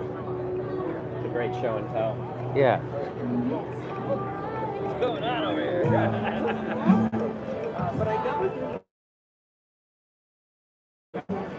What is this for? This allows exclusively for reserved for. Oh, so you got to live here to go there. Oh, okay. That's live cool. here. Yeah. There's also. So that guy who was talking to us earlier, Alex. He actually lives here. Yeah. I got you. Okay. At least they have We'll say hi to Alex's wife. Hi to Alex's wife, who doesn't like publicity. Yeah, it's tough. I don't do live streams ever. Like, it's not my thing. You know, I've always worked, like putting the events together and not really doing. I did a podcast a long time ago, but. Well, the reason why we do everything live stream from Chicago is because on Sunday we didn't. And then we had a hell of a time getting the video off our phone. So we're using an iPhone 15, which the video from an iPhone 15, I'm told, is like movie quality, right? Just like DSLR cameras were. Well, is it good at night though? Mine always struggles at night. You have to, if you get the right, you have to get an app that, but we didn't do that. How funny. You have to get an app to fix the phone. You get an app, and then you stream through the app on your phone, and then it does it. Then that app figures out the lighting for you. But I didn't do all that because it's another step. I'm not a tech guy. Yeah, me neither. But you know a lot about tech. I mean, well, I had to do. I'm a jack of all trades too. Where it's like I'm not a master of any, but I do. I can get a stream up if I had to, or I had to do all my own tech for years, so I started doing a video show at the UCB Theater using a VCR. That's how fucking long ago. Oh, that's awesome. Yeah, that was back in 2006. Oh my god. And so so that's what started me doing video. I was doing a show called Poppin' Politics. Yeah. And it was stand up and video, and it was mostly news. And so how did you distribute it then back then? Like I didn't. I just did it live. But what would you do with the VCR tape? So Just send it to people? What I'm saying is I would play my clips. You know how I would show video on my live show? I see what you're saying. During the live. You would still do the clips. Yeah, I would do clips, but I would use a VCR. That's hilarious. And a remote control. I thought you meant you recorded it on No. I got you. So you were showing, you were still doing live clips. That's super smart. Yeah, I was doing live clips. The Daily Show was big. Jon Stewart was big, and it was clips. And so I was like, well, I want to be like that. Yeah. And so, yeah. I would have to. So I would put everything on a DVD. Yeah. And then I would play it, and I would have to time all my jokes. It was because it's right because there's a timing. Oh yeah. Yeah. Yeah. That's a problem. But I was, I had a knack for it, and other people told me I try to do that. It's hard. I'm like, yeah, it's hard. You got to get good at it. It's hard. Adding the live stream like you did in Chicago, it's tough. Well, now I had a whole crew. That cost a lot of money to do. It was beautiful though. Cost a lot. I know. I was like, oh fuck. And I know. When people are like, oh, I want to do a live event, I always tell them, well, how much do you have to lose? Yeah. Because people are always like, oh, you'll make money on tickets. I'm like, no, that's not how it works. We went right up to our budget. Spent every penny of our budget. Yeah. And we didn't do anything. Like that video screen I was using there, that's called a video wall. They charged me $3,500 just for that. Yep, I know. I was and then only one union guy can move it. Yeah, and you have to have a union guy. Yes. Yeah. You guys want to head down? Yeah. Okay, cool. Oh look, there's a baby.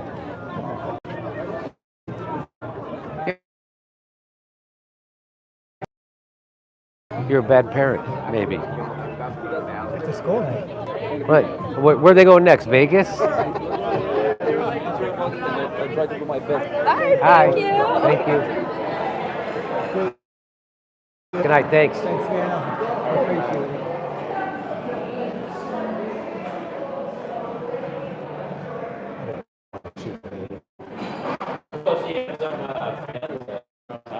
That's nice. Definitely picked up at least. I'm sure a lot of people started booking like after the DNC. I wouldn't book during it either. We had no reason to go. How you doing? Well, I'm from Pasadena. Yeah. How about yourself?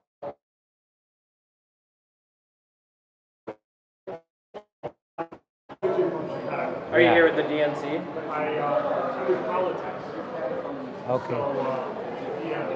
Yeah. Oh, you're doing that. Are you a Dem? I live in Chicago. Oh, okay. So I know where all the skeletons are. Okay. Gotcha. Are you a Democrat? I'm a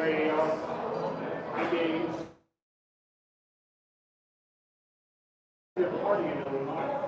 Right. And you're staying at Trump Tower? I'm not saying that I'm a conservative Democrat. Oh, okay. That I call myself Got you. because where else we go? Illinois party is Right. you tend to stay with vote conservative. Yeah. Oops, sorry. Okay. Thanks. Nice to meet you. Lobby. Have a good one. Okay. And we're back. And we're walking. And we're walking.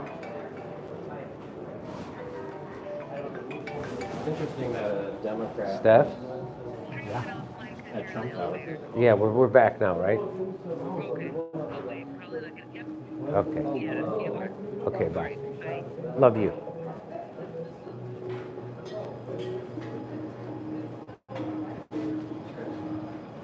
Hi, may I have one more when you get a chance?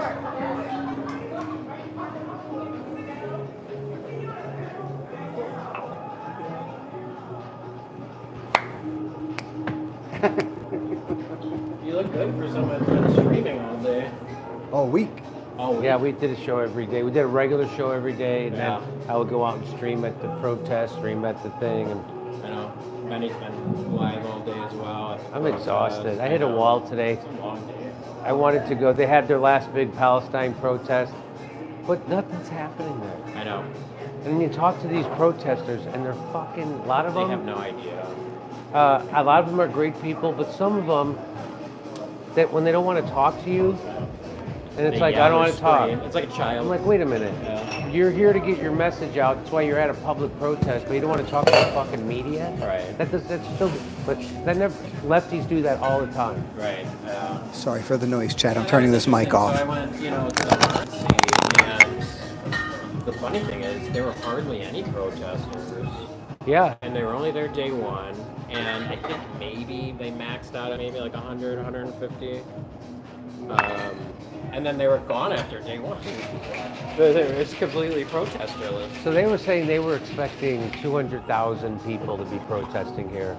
They didn't come close. Not even come close, no. They didn't even come close to that. I mean, also think of like how expensive it would be for 200,000 people to book rooms in downtown Chicago. Right. You know, I mean, maybe on the south side. Like in Milwaukee. Again, tell me again. When I was a kid, south side, and then when I was in like probably like 5th grade on the north side. Okay. Yeah. Went to Lane Tech. Okay. Thank you. I went to St. Lawrence. Oh, nice. That was always a big thing in Chicago. It was like, what high school you were? Well, they were,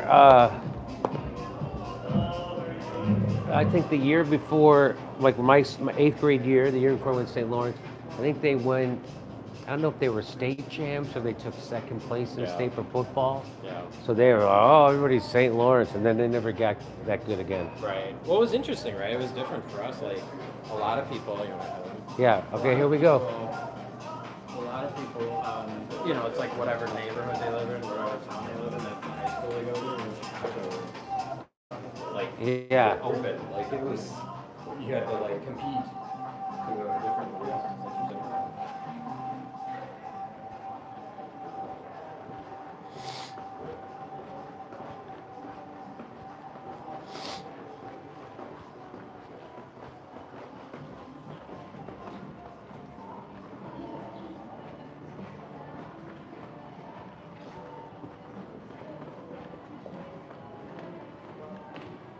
This way, right? Which way? I'll follow you. Okay.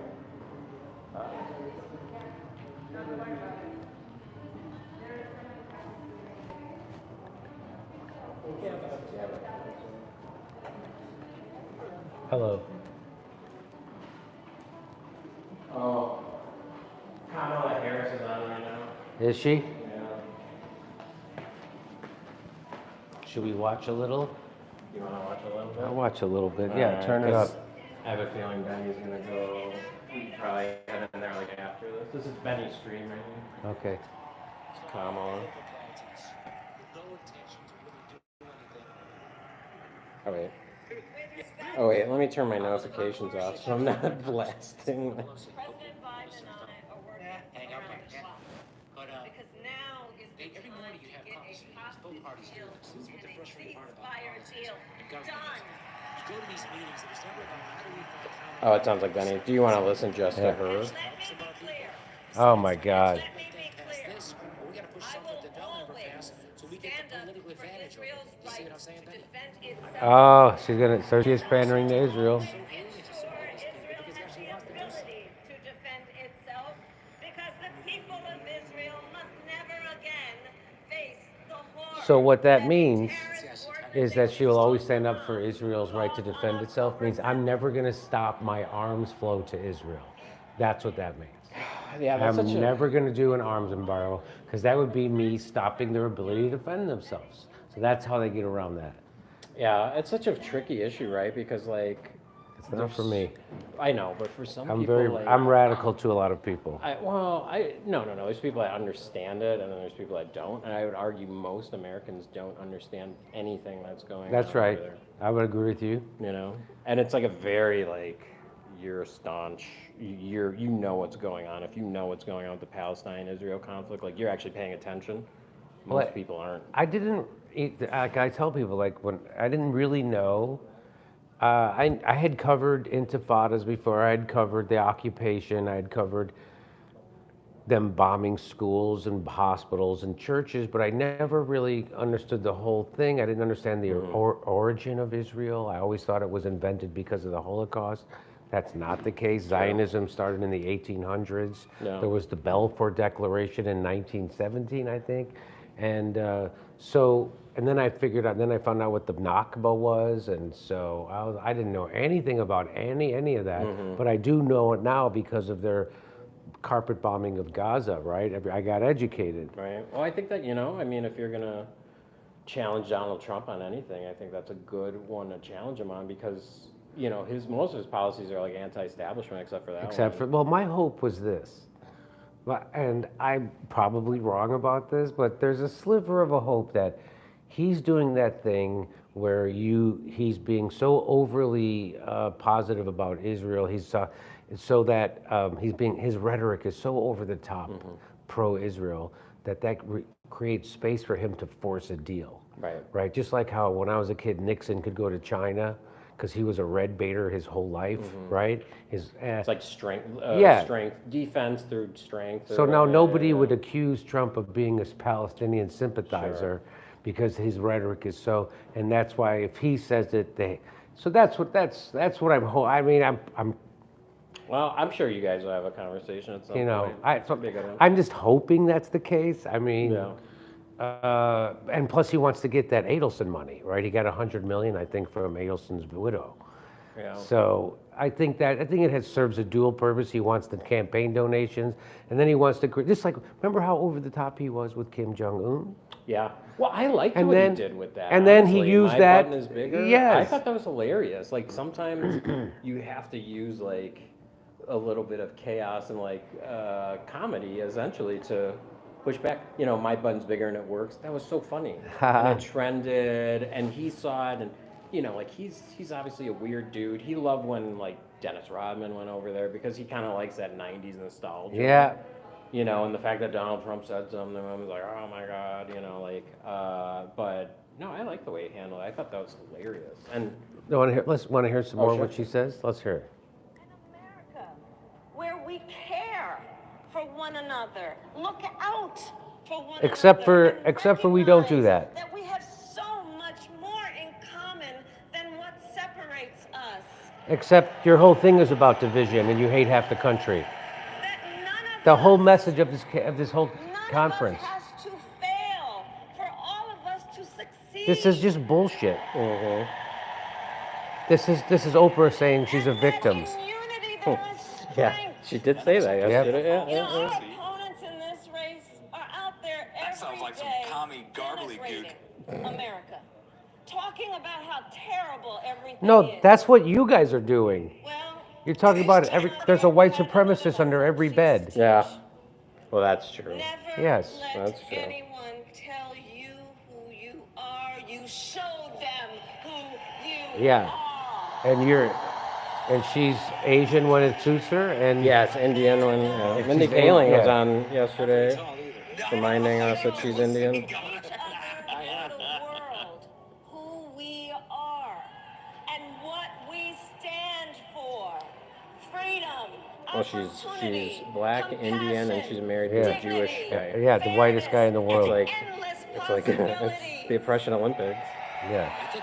They just need to have a trans kid, and then it's all Obama-like platitudes. That's what this is. Yeah. To the greatest democracy. Except we didn't have any democracy in our primary.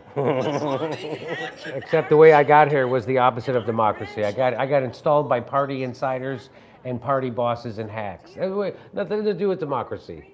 In fact, we cheat everybody in our primary in our democracy. Right. Well, do you think RFK should have had a shot? Of course. I thought he should have had a shot. But I told him when he was the first time on my show, I go, you know, there's a reason why they have super delegates, Bobby, and it's because they don't want people like you becoming the nominee, so you're never going to be. That's why they have those things. Yeah. It's just crazy, like, and then, you know, if that happened on the conservative side, that would be a huge problem. Of course. You know? Like, that's the irony, yeah. That the Democrats have super delegates, but the Republicans don't. Yeah. Do you want me to check with Robbie and see if are you guys in a rush? I'm in a rush. I'm guessing it seems it's going long, because the DNC's gone like 2 hours long every night. Joe Biden, they had Joe Biden up there. Was it? Like I know. 11 o'clock or something. It's like performance enhancers can only take you so far, you know. Let's see. I got it. Oh, she's done. She's done. Okay, cool. Look at all those people there. They just showed the crowd. I'm just gonna go check with Robbie. Okay. So again, it was another bullshit. As far as I only caught a couple minutes of it, but it's another Barack Obama platitude bullshit speech. Somebody else is dividing the country. You're the ones dividing the country. You're the one who criminalized the political movement of your opponent. You're the one using lawfare against your biggest political opponent. You're the one saying there's a white supremacist under every bed, around every corner. There's a Nazi. or a KKK guy. So look at this. And there she is with Tim Walz.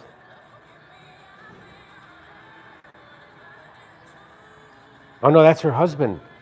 That's Ekman.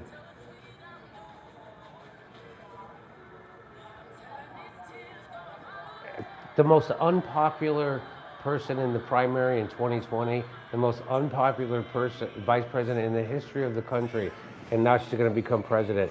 That's how the machine works. That's called a billionaire-run machine. That's how that works. Because they own the media, and you'll buy it. And every person in that room's buying it.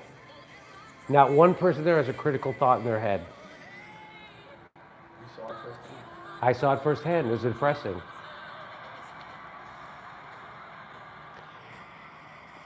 There she is. There's the ticket. There's the ticket. Does it bother you that she never wears a dress?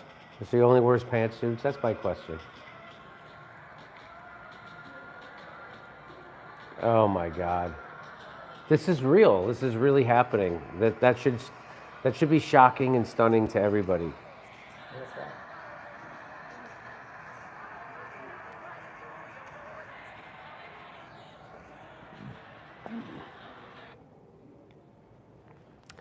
Okay. I should button one more button? Okay, I'll button one more button. I don't know why my wife didn't tell me. I told her I loved her. I told her I loved her. You do love Can you hold this? Yeah. How about I button 2? Is that better? How do I look? Good? All right.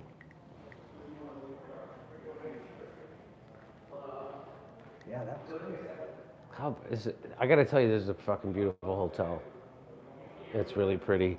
And I remember I was talking with Bill Burr, and this is years ago. I won't say it, but I never thought I'd be here. I never thought I would come into Trump's hotel, but the Democrats are the moral superior of no one. So 10:30, so 15 minutes. Okay, That works for no you? problem. Okay. Yeah, she was pretty late. Gosh, like every night it's been late with the Yeah. and that's millions of dollars, and they can't stay on a schedule. You know. Joe Biden did forever. He's just screaming the whole time. I know. Just because whatever they shoot him up with, it makes him a yeller. So are you a proponent of the multiple Joe Biden? Yeah. Oh, there's no you are? doubt. Okay. Oh, no doubt. There was a 6'6" Joe Biden. I saw it. Rogan was bringing that one. I saw it. Yeah, I know. I'm like, oh. I saw it, and we've already seen the CIA wear those masks, and they tricked George Bush, the senior. Yeah. That's how long this technology's been around. Yeah. And I want to get one of those masks, by the way, so you go incognito and go do It's shit. kind of scary, like if you think about it, like if it already exists. Yes, it exists. I know. And you don't think infiltrator cops have that at protests and whatever? And they do. And how many infiltrator cops do you think were at the protest this week? Matt Blumenthal is good at catching those. And so he saw him. He was like, "You guys all look like cops." Yeah. He said that to me. You guys all look like cops. Yeah, they're always in the worst And they were. disguises. Yeah, they were. Well, it's kind of funny though, like for famous people, you'll see they'll just put like a hat on or glasses and people won't recognize them. Sometimes that can work. That can work. But now if they know you're coming, that's different. Yeah. That's something else. But yeah, like I saw Michael Lindell, like seriously, without his mustache, I didn't recognize him. Ah, 'Cause he has the- it didn't look like him to me. You're right. I was like, You're right. I made but he had that contact with silly. him, I He had the saw him. cross still. He still had the cross. Okay, I'm like, dude. Yeah, I didn't see it. They were streaming. Lose the cross. Yeah, they were like live streaming. So I just happened to see him. And I'm like, was that him? And then I found out from some friends that was him. And I'm like, oh yeah, shaved his mustache. Yeah, I know Benny's team's been streaming all day too. They're really excited to go back tomorrow. Yeah. I mean, it's a long week. I get it. I didn't have to do as long. Like the RNC, I was there every day. Well, we got here a week ago. We got here last Thursday. Yeah, they're long. Yeah, you've been here a while. To get ready, and we had to get ready for that. I had to do fucking 2 hours of tech. Or how long was that before? And I was like, what? I thought I got a crew. I shouldn't have to do this. Yeah, there's companies that will do it for you, but they're extremely expensive. No, but I just thought I had a crew. I had brought a crew with me. I flew out at least 6 people. But like everywhere is different. Like, Yeah, that's the and I'm issue. like, hey, I gotta go in and go do the lights. Yeah. Like, you gotta get the light on this person Right. better, and you gotta Yeah. get my light. I'm like, and it was taking forever. Always hurry up and wait, right? Oh my God! wasn't Like, that can't you the just press a Hollywood- button? Can't you just press a button for the lights? Yeah. Oh my Wasn't that the God! old Hollywood days? Yeah. though? Hurry up and wait. Hurry up and wait. Well, that's when I did a tour in Afghanistan, and that was definitely the case. Hurry up and wait. Hurry up and wait. The military, hurry up and wait. Oh, the government's so completely inefficient with our tax dollars. It was unreal. Well, it's all. Well, look at tonight. They're going late again. Yeah. You know, that's our tax dollars. It's all a big money laundering. Those wars are just you can tell because they have everything privatized, and like you don't. There's no more. You don't get KP duty anymore. Like when I was a kid, you'd see movies, and if you screwed up in the military, they gave you KP duty. Well, that's all farmed out to a private company that they pay someone to do that. The military doesn't do anything. They don't do any of the chores. They don't do their own They laundry. did the vaccines. Oh, you're saying. I see what you're saying. But what I'm saying is, I when see you go what to you're on a saying. military Yeah. base, I didn't know they that. have people serving Like you food. maids? They don't do anything. Wow. Well, I guess does it depend on where you go? All they do is carry a rifle. That's what they do now, right? You know what I mean? Yeah. Like, yeah. Well, I had a lot of military friends that would always argue in favor of the Obama wars, and I was like, that was, during 9/11. So I lived through 9/11. Like I was. Yeah, me too. Yeah, I was like, just getting like first job, second job, or whatever. Uh-huh. But I remember I was like afterwards, I'm like, wait, why are we going in Iraq? Like, because I wasn't political at all. Like I wasn't paying attention at all. You're in your early 20s, late teens. You're not paying attention. And like it never made any sense. And then like as I got older, I was like, oh, I get why they went into Iraq. Yeah. They wanted to keep that. They had a plan. Machine turning. They had a plan to go into 7 Muslim countries in 5 years, as revealed by General Wesley Clark. That's crazy. And that was drawn up before 9/11. Military guys will defend it though. They're like, no, we need more of it. I get a lot of military guys who come to my show, ex-military. Ex-military. And they say, hey, I've been in wars on 3 different continents, and I just want to say your show unfucked my brain. That's good. That's a direct quote. So yeah, I have a lot of those people want to give me their medals, and I don't ever take them. You got to remember, people in the military, that's their job. It's job security. But yeah. If you go into another war, they're like, oh, But the guys they get paid more when they go over there, But the guys with the conscience, they feel used. What do you think the cops are doing here? I don't know. I kind of saw them all over the place, but It has something to do with the DNC. That's why they're here. yeah, they had increased security this morning and yesterday. It was interesting. So the protesters protested from Union Park to the United Center, and I was like, oh, why didn't they come to Trump Tower? Right? Right? Like, why wouldn't you do a little pit stop at the Trump? No, like it kind of showed. And then if Trump does win, then they will, I think. But yeah. But the Democrats act like Trump is still president.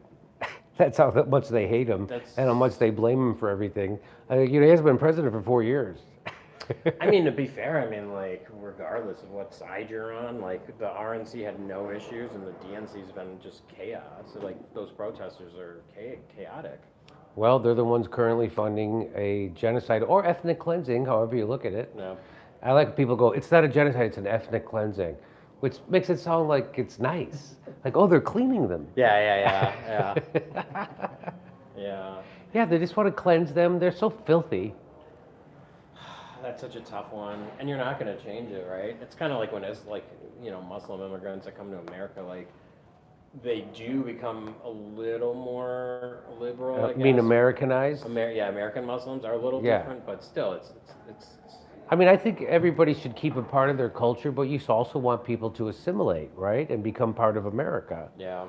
But There's this interesting allyship between like people like who's that boxer Tate. Oh, yeah. Yeah, Tate and Andrew Tate and like kind of the Free Palestine protesters. He actually is. He's for Palestine, right? I know. Yeah. I know. I mean, I saw him arguing with Piers Morgan about it. So yeah, that's right. That's right. So Kurt Metzger says that it was the Palestine war ended wokeness, right? Because all that shit that Black Lives Matter, all that, and all, because Black Lives Matter is on the side of the Palestinians, and all the people in Hollywood is like, oh. Well, it's like the meme, right? It's like the new thing. It was the new thing. Yeah. But it split because Hollywood has to be on the side of Israel. You have to be. You have to be. But I go out and tweet out that the Zionists are the ones who've conflated Judaism with Zionism, and you can deplore Zionism and still not hate Judaism, which I don't. I have lots of Jewish friends, love Jews, don't like Zionism. My Jewish friends don't like Zionism. You know who else doesn't like Zionism? The Hasidics. The Hasidic Jews don't buy into it. Did you know that? No. Yes. No. The Hasidic Jews don't. They see it as a blaspheme. Always Sunny in Philadelphia did this. They did it really good, where it's like people that are not Jewish are very uncomfortable even saying the word Jewish or Jew. I was taught early in my career not to say Jew. I was bringing up a comedian. I go, he's a Jew. He goes, you're not supposed to say. I go, what am I supposed to say? You're supposed to say Jewish. Right. I'm like, okay, that's like saying colored person instead of black. Exactly. Yeah. It's like now you're people of color. If you went back to the '90s and you said black people, they'd freak out on you. Remember, it was like African American. Yeah. Oh, right. Remember that? Yeah. African American. It's like. Well, Don when Lemon. Did that change? Remember, I also wanted to ask Don Lemon. Hey, do you still think Kamala Harris is an African American? Yeah. Because he did a whole segment arguing with the black woman about how she's not African American. He goes, she's black, but she's not African American. Oh. She's Jamaican. And that's what I said that once. I said that once on my show, and people jumped on my throat. I'm like, well, she is. I mean, technically. And they're like, well, you don't understand. We're bad at geography in America. We're terrible. They're like, you don't understand how Africans came to Jamaica, and I'm like, yeah. But does it still? We all came from Africa.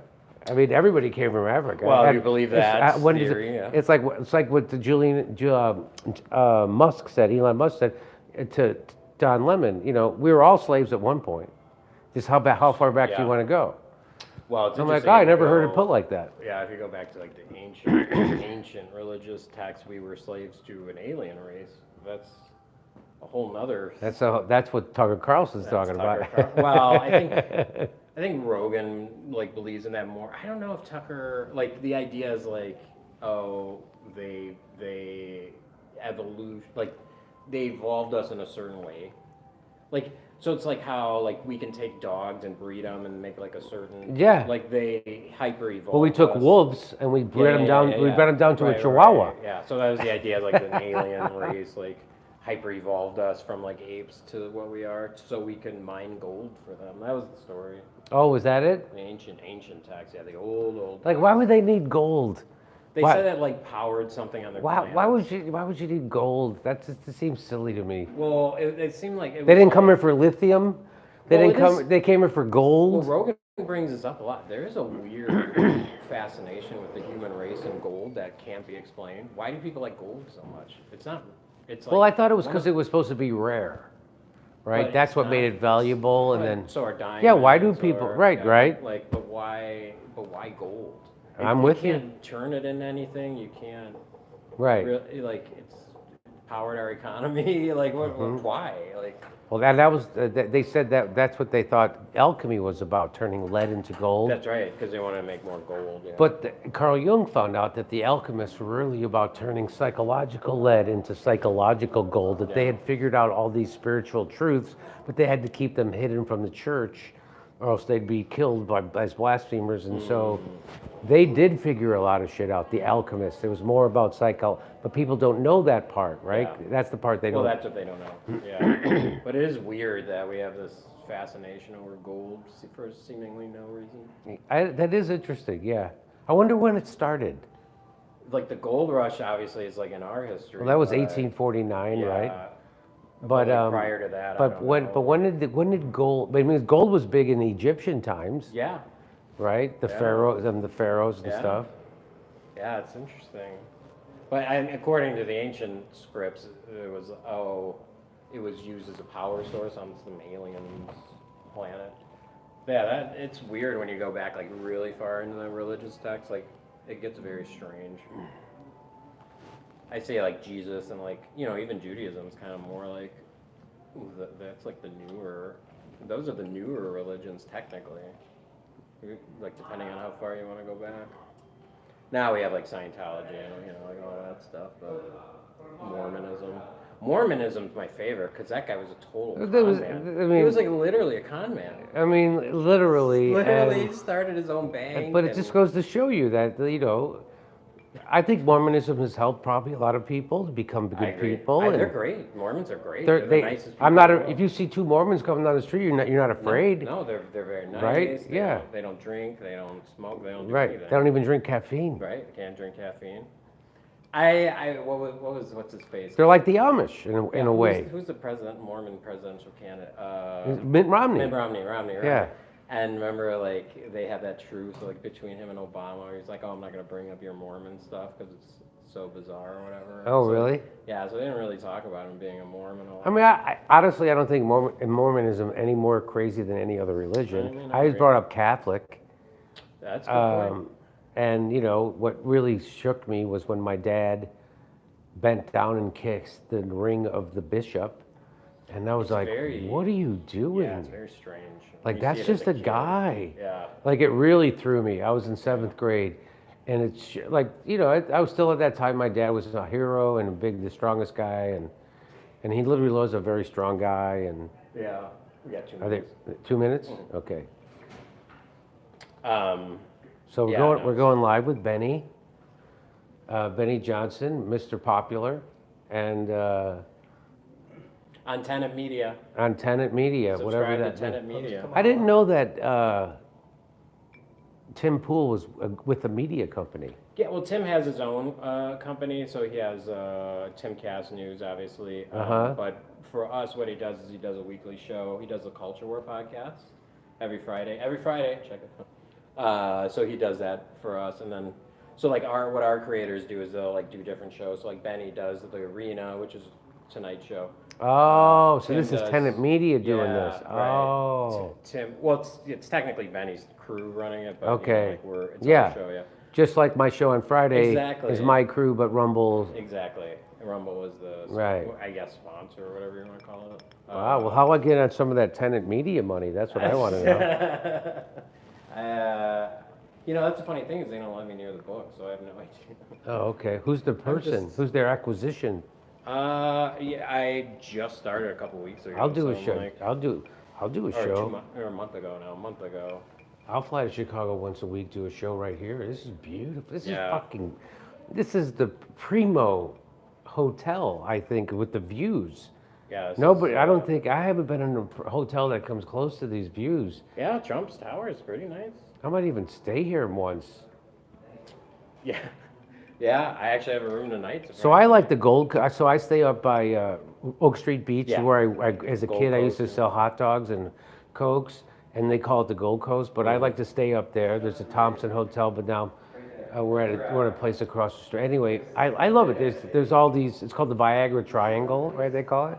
There's all these dudes with money and Viagra and hot women. Oh yeah, that's the only way you can afford to live down there. I actually got shot at the last time I was down there. No, get the fuck. Yeah, what happened? Crazy. Yeah, my wife and I were just eating. You know, Gibson's. Yes, Gibson's. Yeah. So we were eating there and then walking home. Where it was like a hotel. I forgot which one, but we took a walk back to the hotel, and all of a sudden, like just these these gangs behind us, like shooting behind us, and everyone started running. You're kidding. Shooting at each other. No, it's crazy. And they're shooting at each other, and then everyone started running.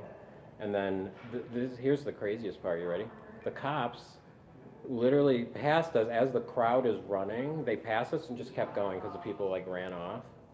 The cops just kept going. No sirens, nothing. That was the craziest. That sounds like Chicago cops. Yeah, you want to head in? Yeah, I'm ready.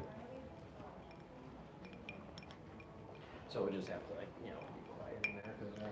Show them how pretty it is here, Mike. I want people to see how pretty it is here. It is beautiful. It is beautiful here. Yeah.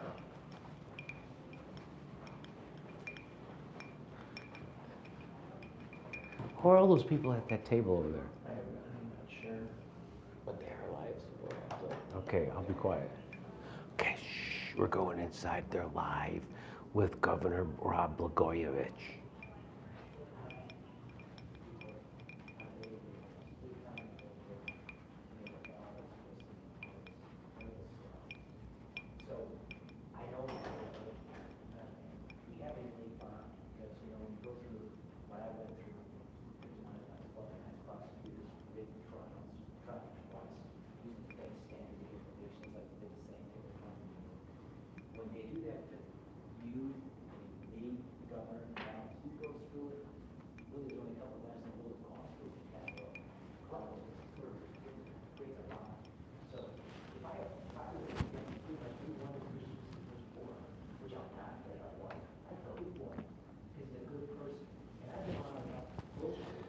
So Rob is talking about how he was railroaded and thrown in jail as the governor of Illinois. I used to do an impression of him on our live show. I didn't do a real impression because I don't do impressions, but I would just put on a crazy wig.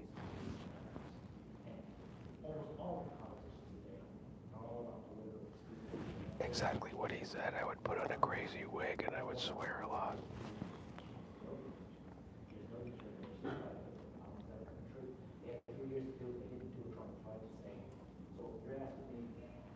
Yeah, the polls, like the landscape, what do you see? Today, it's in America, we can't trust court politicians, used car salesmen, lawyers, can't trust the media. A lot of our institutions have been compromised. I prove we can't trust the Department of Justice, and then we can't, in my experience, can't trust the polls. And those are not fair reflections at all about what the horse race is. Polls are political weapons used to try to persuade voters to go a certain way. It's a form of propaganda. And this inundation of the polls when she got into the race, so much of it baloney. They can do samples. They're really polling. They can do samples. They can sample certain voters that won't really vote in the election at that percentage. And so they can be oversampled some places to check out their candidate. You really want to know what the polls are saying, the real polls. Because when you run for office, no matter what, every election, they go all the hard and you have to contest it. You got to rely on the polling to know your candidate. You really want to know what your private polling shows. It's not to run their race. It's not to talk about the places you go. And that'll give you a sense of who's really doing well and who's not. And the fact that Trump's doing what he's doing is just fly aside. He knows what the polling is showing. He knows who's got to go, the things he's got to do to win. And what you see with these Democrats, that speech tonight is a reflection that their polls show the only way they can win is to destroy Trump. Really? Yeah. 'Cause that guy's been name dropped, like, it's not the Democrat convention, it's like the anti-Trump, like, hate fest, like, burn the guy in effigy, like, tear it all down. That's why they lied It's about amazing that this tower, we're in Trump Tower right now, it's amazing this tower's still standing, and these people are like, they're so fueled with hatred for Trump. They got no other vision. Not even their candidate was giving the vision. I still can't get over that. She didn't lay out a single policy. Man. Well, how you get away, how do you, you get fired, right? Like, for your job. For that, it's your job. But it's another form of being dishonest again. Think about this. You go buy a house, right? And, you know, the realtor takes you, and the seller's got the house. If the seller and the realtor materially fail to disclose something, in other words, they fail to disclose a material issue in the house, that's fraud, right? When they don't tell you something. Yes. In many ways, that was a fraudulent speech in the sense that she's not telling you anything really substantial. That's right. And we have a right to know as the voters, and now when she goes out, you know, avoid the media and maybe reduce a couple of years so they can say right. It's another form of failing to disclose. She's so great. They did this big story. She's so great. She's so strong. She didn't do an interview. Yeah, exactly. Right. She'll stand up to the biggest special interest. She didn't do an interview. There you go. It's really good, soft, kid glove, like shadow boxing interview, like your friendly corporate media. She did that. The American people are sick and tired of being lied to. I really believe that. It's a genius move by Trump to call in. And he's like, just Bigfoot the speech. Just like, Absolutely. it's a genius. Little Donald Trump on like messaging there. Quick takeaways. Like Donald Trump's messaging seemed to be like, hold on. You're complaining about problems. You're in office, lady. His message was beautiful because he said specifically the major problems facing the American people in our country today. He talked about every one of those and talked about the things that he wanted to do to fix those things. And the fact that he brought those up just highlights the absence of those things in her speech. she didn't talk about any of this. About any of this. She didn't say the word immigration. She didn't say the word inflation. She didn't say these words. And those are the two things. That's like 90% of the electorate. That's the number one and number two issue. Open borders and inflation. And she didn't say those words at all in the speech. She talked about her mama. You know her mom, sure. I was going to say that's the takeover. Trump talked about what he wants to do with the border. He talked about fracking. He talked about China. Cars being built. They're trying to be built in China. And she's talking. Our takeaways are relatively short. Can I say something? I said, it's really important for people to also realize that most Americans don't believe in the system and build it up, don't trust it. And Trump's straight talk is why he's getting support from the black community, especially about black men who appreciate his authenticity. This stuff is politically perfect. The timing couldn't be better. We're sick of being lied to. And sometimes he's a little bit rough in some of the things he says, but there's an honesty in him. And I think people really appreciate that. And I think too, because Trump's been around now as long as he has, the large major, the most significant little figure in America since 2015, 2016. We know who he is. We don't know her. And the Trump campaign will expose her. And we're going to see a socialist who uses Marxist tactics. And her vision for America is socialist. And it's a party that doesn't care about working people anymore. They just pander and talk about different things. And their answer to the problems isn't to lift people up, it's to pull people down. Bring everybody down to the same lower level where the other people are that they claim they're for, so they give them a chance to go up. You know, that was the craziest line of her speech. Craziest line of her speech was, you don't, how did she say it?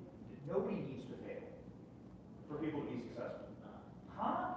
Like, hold on, like, what are you talking about? Like, you've clearly never had a job in the public sector. You've never tried to start a business, right? You're just baking cookies. Like, you've never tried to do anything in your life. Nobody needs to fail for you to be successful.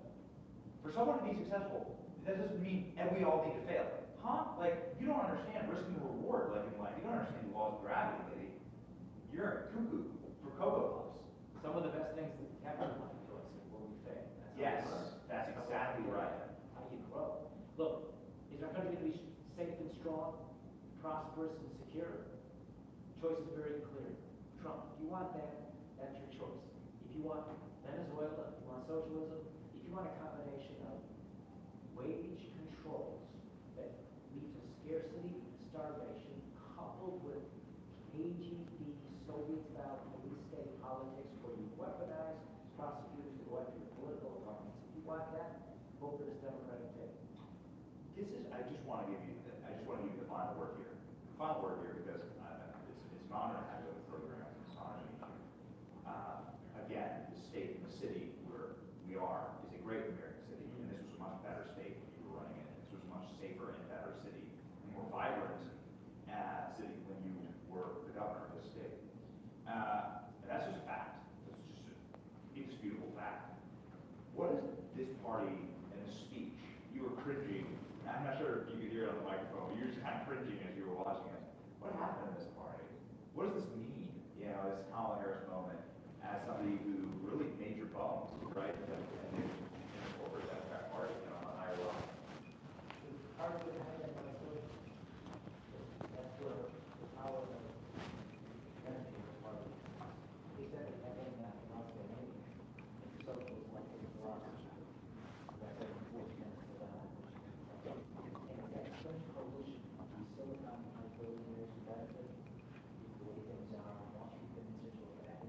Also because United States has that side of things taking over. And how it would lose. That's the Democratic Party.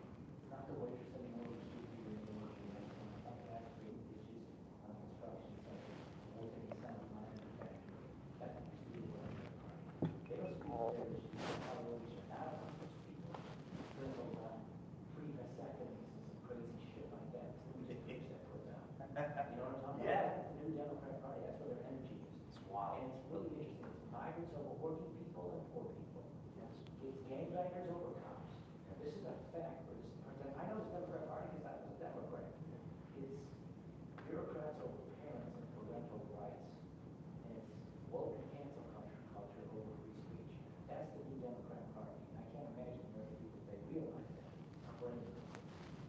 not good, man. It's no bueno. That's not anything. It's got to be sad, because actually it's kind of scared to have a political party. It's all down. When I go on, it's only a political party. I go on, just trying to. So that one of them can't be so loud. Pick up the audio. It's frightening. You know, God forbid they win, I almost want to go back to prison. Okay, so I will say this, and then we're gonna bring on the great Jimmy Dore. I will say this, and I wonder if Jimmy Dore agrees. And please don't unsubscribe. Please don't unsubscribe, because you may not like what I'm about to say, but it's true, and I feel it in my heart of hearts. I endorse the Democrat policy of castrating all their men. I endorse it. Okay. I fully back. Can I donate to it? Can I take a collection at church? How many vasectomies can I fund for communists?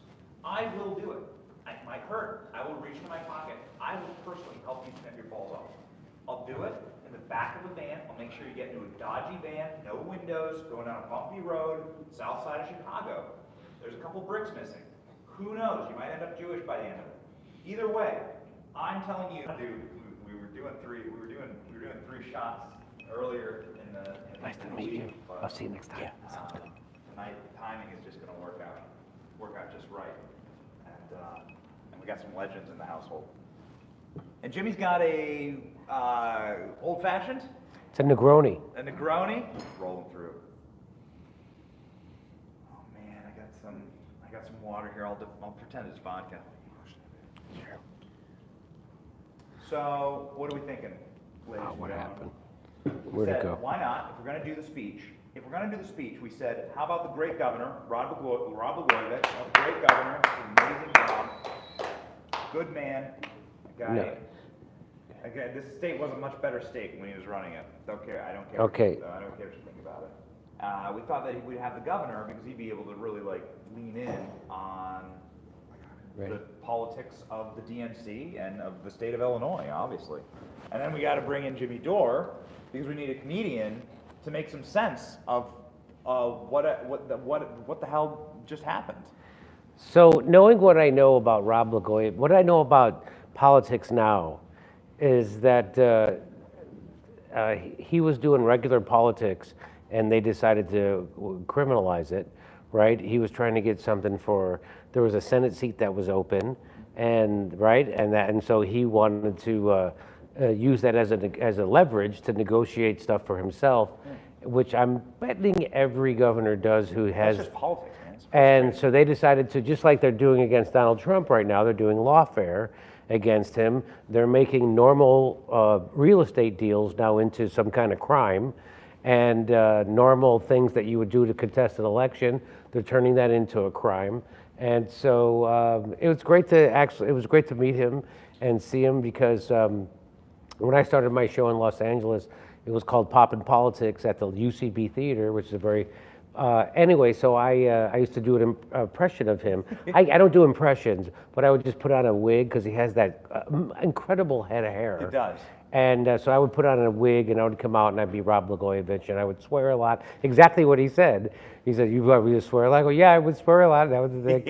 Anyway, but yeah, so now I feel like he got set up, and just like Trump has been set up. And again, I've never voted for Trump. But here's what I tell people, right? There is a faction of you don't have to like Trump to understand or see what's happening with Trump, right? So what's happening is, as soon as he beat Hillary Clinton, and even before, the deep state, meaning the CIA and the FBI, concocted Russiagate in conjunction with the Clinton campaign.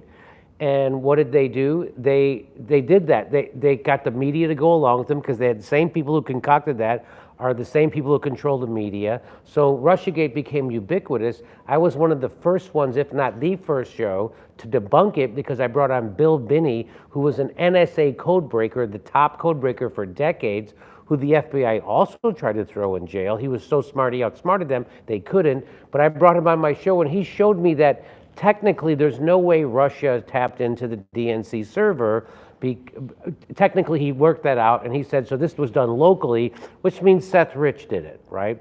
And so all I did was cover Seth Rich, and I got a hit piece put out on me in the Washington Post by Dave Weigel, who was a pro-Iraq war guy in college. That shows you who Jeff Bezos hires to cover progressive politics.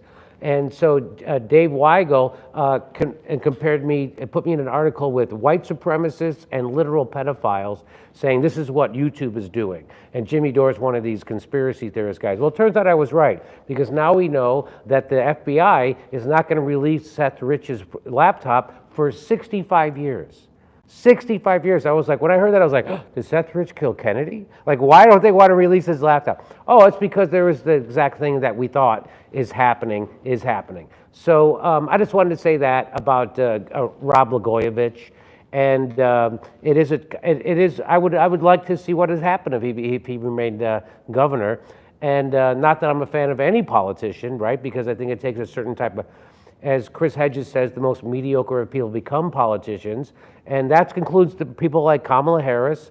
That includes people like Barack Obama. Well, I saw your video. That was an amazing video.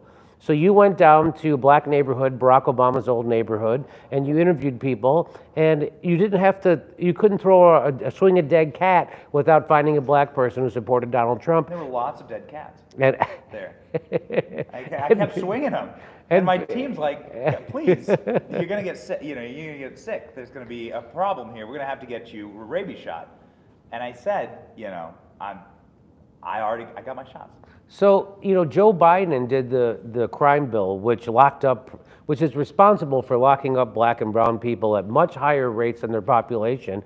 And the reason why they did that was because private prisons, right? So prisons is a big industry, just like the military-industrial complex, which is why the Afghanistan war went on for 20 years. The Ukraine war, Joe Biden just signed an executive order that it's going to go on for 10 more years. So as Julian Assange has taught us, Benny, and you know this, that these wars are not meant to be won, they're meant to be ongoing. Why? Because what Eisenhower said is exactly true. We must resist the undue influence of the military-industrial complex. Well, we didn't resist it. They now run everything, and Trump's big mistake. So what I tell people, as I started to tell, is that there's some faction of the deep state and the establishment that wants to kill Trump.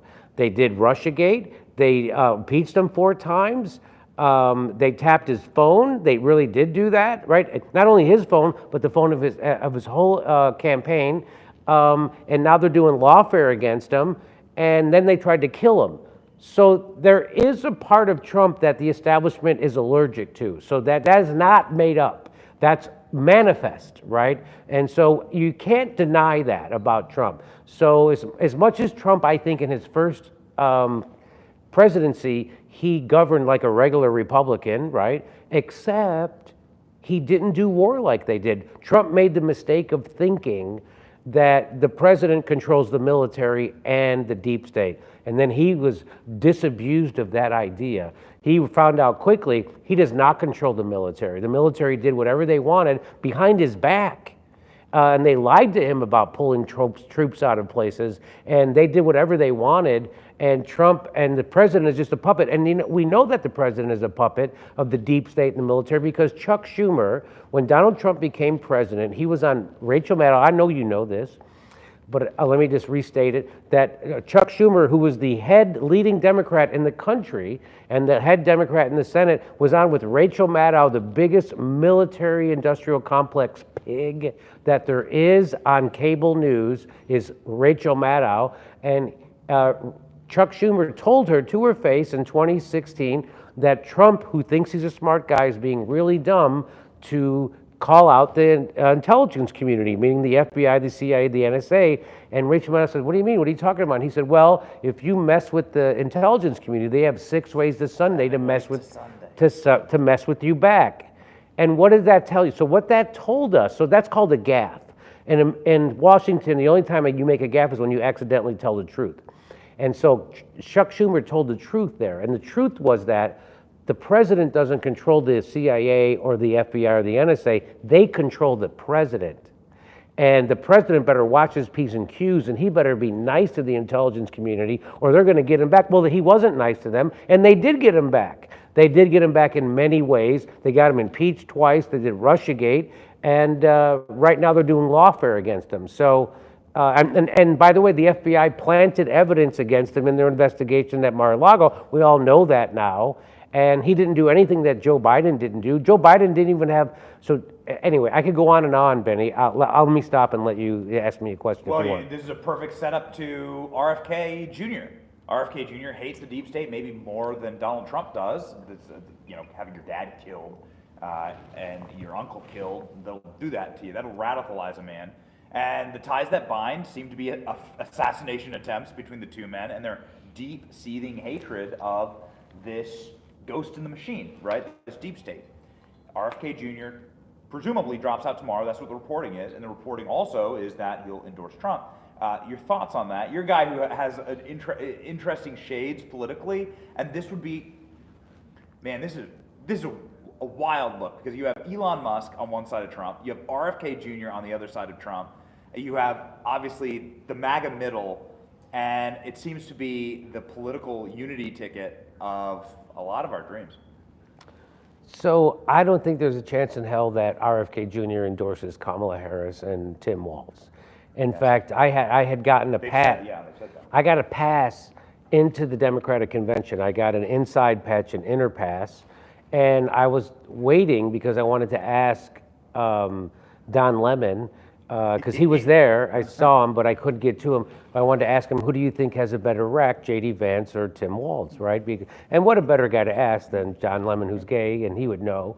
And but they both have great recs, let's be honest. And I would say Tim Walz, because he's a little more feminine, and feminine lends itself to it. He's got a jazz hand situation going on. Yeah. He goes hard on the jazz hands. But I've already forgotten the question because I'm 3 Negronis in. Okay, well, RFK Jr. Oh, RFK Jr. You guys are, he's been on your show, no? So I have inexplicable great affection for RFK Jr. He's appeared in my dreams many times, and I'm a Jungian, so that is important and that's significant.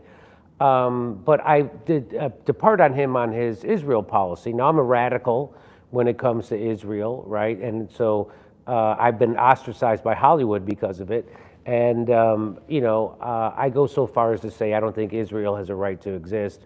No country has a right to exist. And that I always thought before October 7th that Israel was invented as a result of the Holocaust. And that made sense to me. Like, well, we should give them a state. And then I found out that's not what Zionism is. Zionism started in the 1800s. And then there was the Balfour Declaration, which I didn't know anything about. And then there was the Nakba. And so I learned all those things. And so all my Jewish friends in Hollywood, New York, and Florida feel very safe without having a state of Israel. So, and so I can disagree. So a lot of my viewers, by the way, disagree with me on this. And that's how you know my viewership isn't a cult, because they disagree with me and they still watch me. Right? There's a lot of people who disagree with RFK on our channel, but they love the idea of Donald Trump bringing like more Americans into the fold. That's right. And unifying on the things that we agree with. Yes. And it's okay to talk with people who disagree with you. And political consensus, that's how political consensus is made inside of a crucible. Yes. And so your thoughts on RFK Jr. perhaps being in a position that would be a position of a CIA director. That would never happen. Maybe. I mean, you'd have to be Senate confirmed. That would be a hell of a fight. That would be amazing. But to be, he could absolutely serve over. How about human health and services? Totally. How about something like that? I would love. So Donald. Freaking FDA. How about that? Our pharmaceuticals. How our pharmaceuticals get pumped. How about Surgeon General? Yeah. Right. So what was revealed was even by Bill Gates revealed this, that Bobby Kennedy got the ear of Donald Trump when it came to vaccines, and they were going to have a Senate vaccine committee to look into the efficacy and the safety of vaccines. And why would you be against that? Because all we're going to find out is that vaccines are fantastic, right? I mean, I would love to have RFK in a position that Trump offered Elon Musk, which is a government accountability, like oversight, right? Like an executive oversight of government accountability. I would love that too. Like armies of lawyers, subpoena power, and the executive branch, sort of a commission. And Elon Musk says he will serve on it. And they did this during their X Spaces. And RFK, I don't know, man, they're in Phoenix together. They're in Arizona together tomorrow. I'm feeling the vibes. I think RFK is going to drop out. I think he's going to endorse Trump. So even though, Benny, like you and I may disagree on many policy positions, Sure. like Frederick Douglass said, I will join with anyone to do good and no one to do bad. So wherever you and I agree, I would like to join with you to help and push things. Yeah. And where we disagree, I would like to use the power of persuasion to get you to come to my side. But I agree with you with the RFK. So that's why I think RFK, he should try to get a position in any administration, whether it's Donald Trump's, Kamala Harris, or Richard Nixon's, or whoever's, right? He should try to get, because I was saying before, he wanted to have a vaccine commission before COVID happened, and Bill Gates got the ear of Donald Trump, and Bill Gates said, no, don't do that, that's a bad thing, which is a direct quote from Bill Gates. And so Trump listened to that guy instead of Bobby Kennedy, and that was a mistake. Imagine if we had a vaccine commission before COVID. Imagine how that would have changed everything, right? It would have changed everything. So I really hope that no matter who the administration is, if it's Kamala Harris, it'll never be Bobby Kennedy, but Trump has a chance to bring Bobby Kennedy in. So there's that sliver of a chance. So I hope it happens. I don't think Bobby Kennedy's going to endorse a Republican, but the Democrats have so screwed over Bobby. They're the most undemocratic primaries. At least Republicans have Democratic primaries. Whoever wins the vote gets to be the thing. That's how Trump succeeded in fact, he was probably smart to run as a Republican because, Trump he was never a Republican or a Democrat until he ran, and then he chose the Republican Party. Because when Bobby Kennedy came on my show the first time, I gave him a hard time. I said, I would like to get excited about your candidacy, but I can't because I know it's a fool's errand. Yeah. Your candidacy is a fool's errand because they have super delegates in the Democratic Party. They don't have that in the Republican Party. They have a super delegate. And I said, Bobby, why do you think they have super delegates? So that a guy like you could never become the nominee. And soon enough, and he disagreed with me, he fought back. He goes, I'm a Democrat. My dad was a Democrat. My uncle was a Democrat. I've been a long life Democrat. Democrats are better than Republicans. He said that on my show. And then he ran for president and he realized can I swear on here? Please, go. Those motherfuckers. They're the most anti-democratic Democrats in the history of the world. And so now it's to the point where people believe that he might endorse Donald Trump.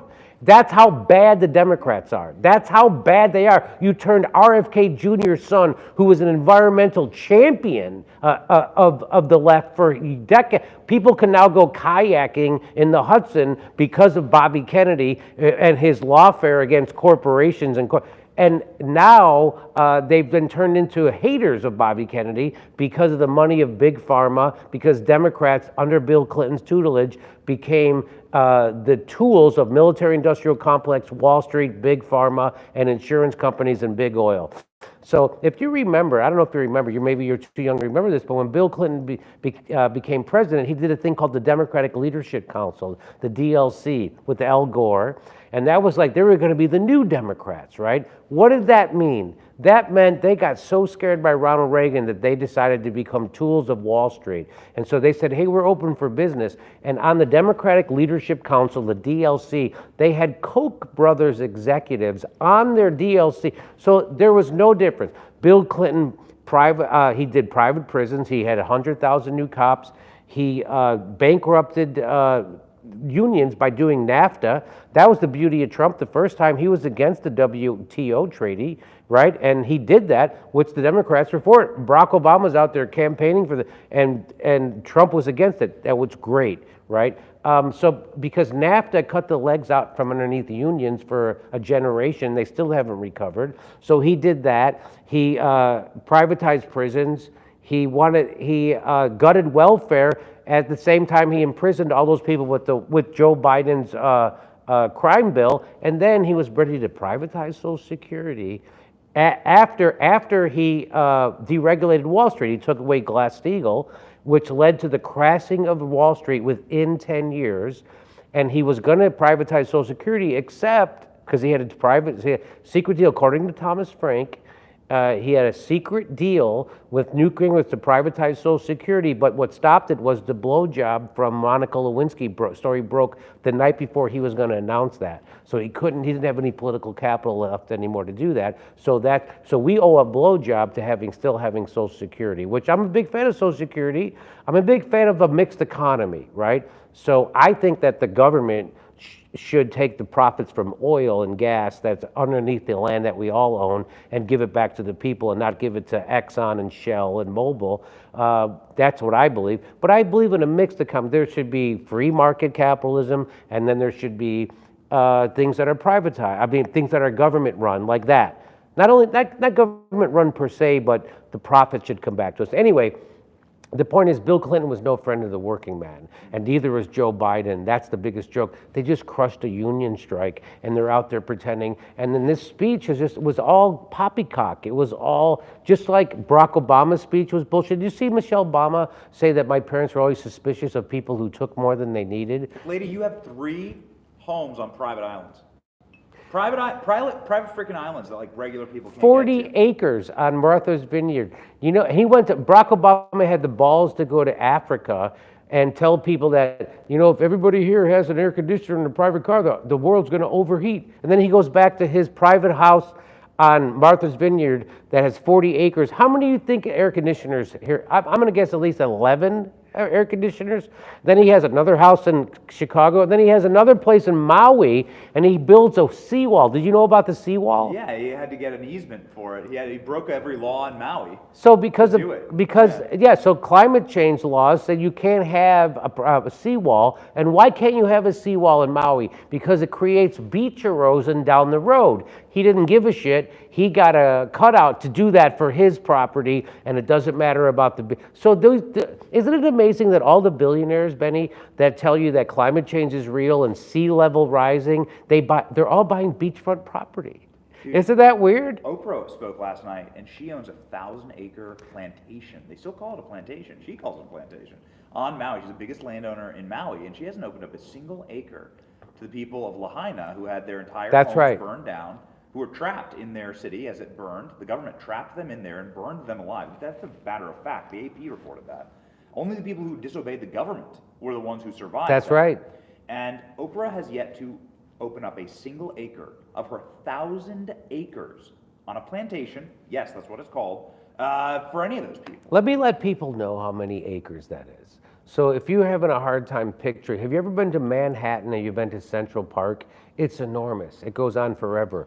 So Central Park in New York City is less than 1,000 acres. She owns more acres in Maui, an island, than New York owns in Central Park. She hasn't opened up. I was thinking you could do for not a lot of money, you could do container, sort of homes, like people have little homes, right? You could do container. Yes. You just give them a place to stay. Give them some Yes. Give them a place to stay. These people just had their lives torched, and they don't know where to go. And I've been there. I see the people living in tents. They're living on the beach.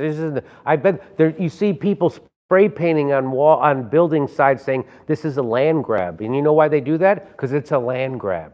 They wanted to burn the city down. Isn't it weird? It's so weird that what are you going to put in there? The most sophisticated alarm system didn't work. They happened to cut off all the water, so the fire department couldn't use water to put out. These are just weird coincidences. And then all the police and firemen were turning people back into the fire. They're just coinkydinks. They did that. They sent them back into what was an oven.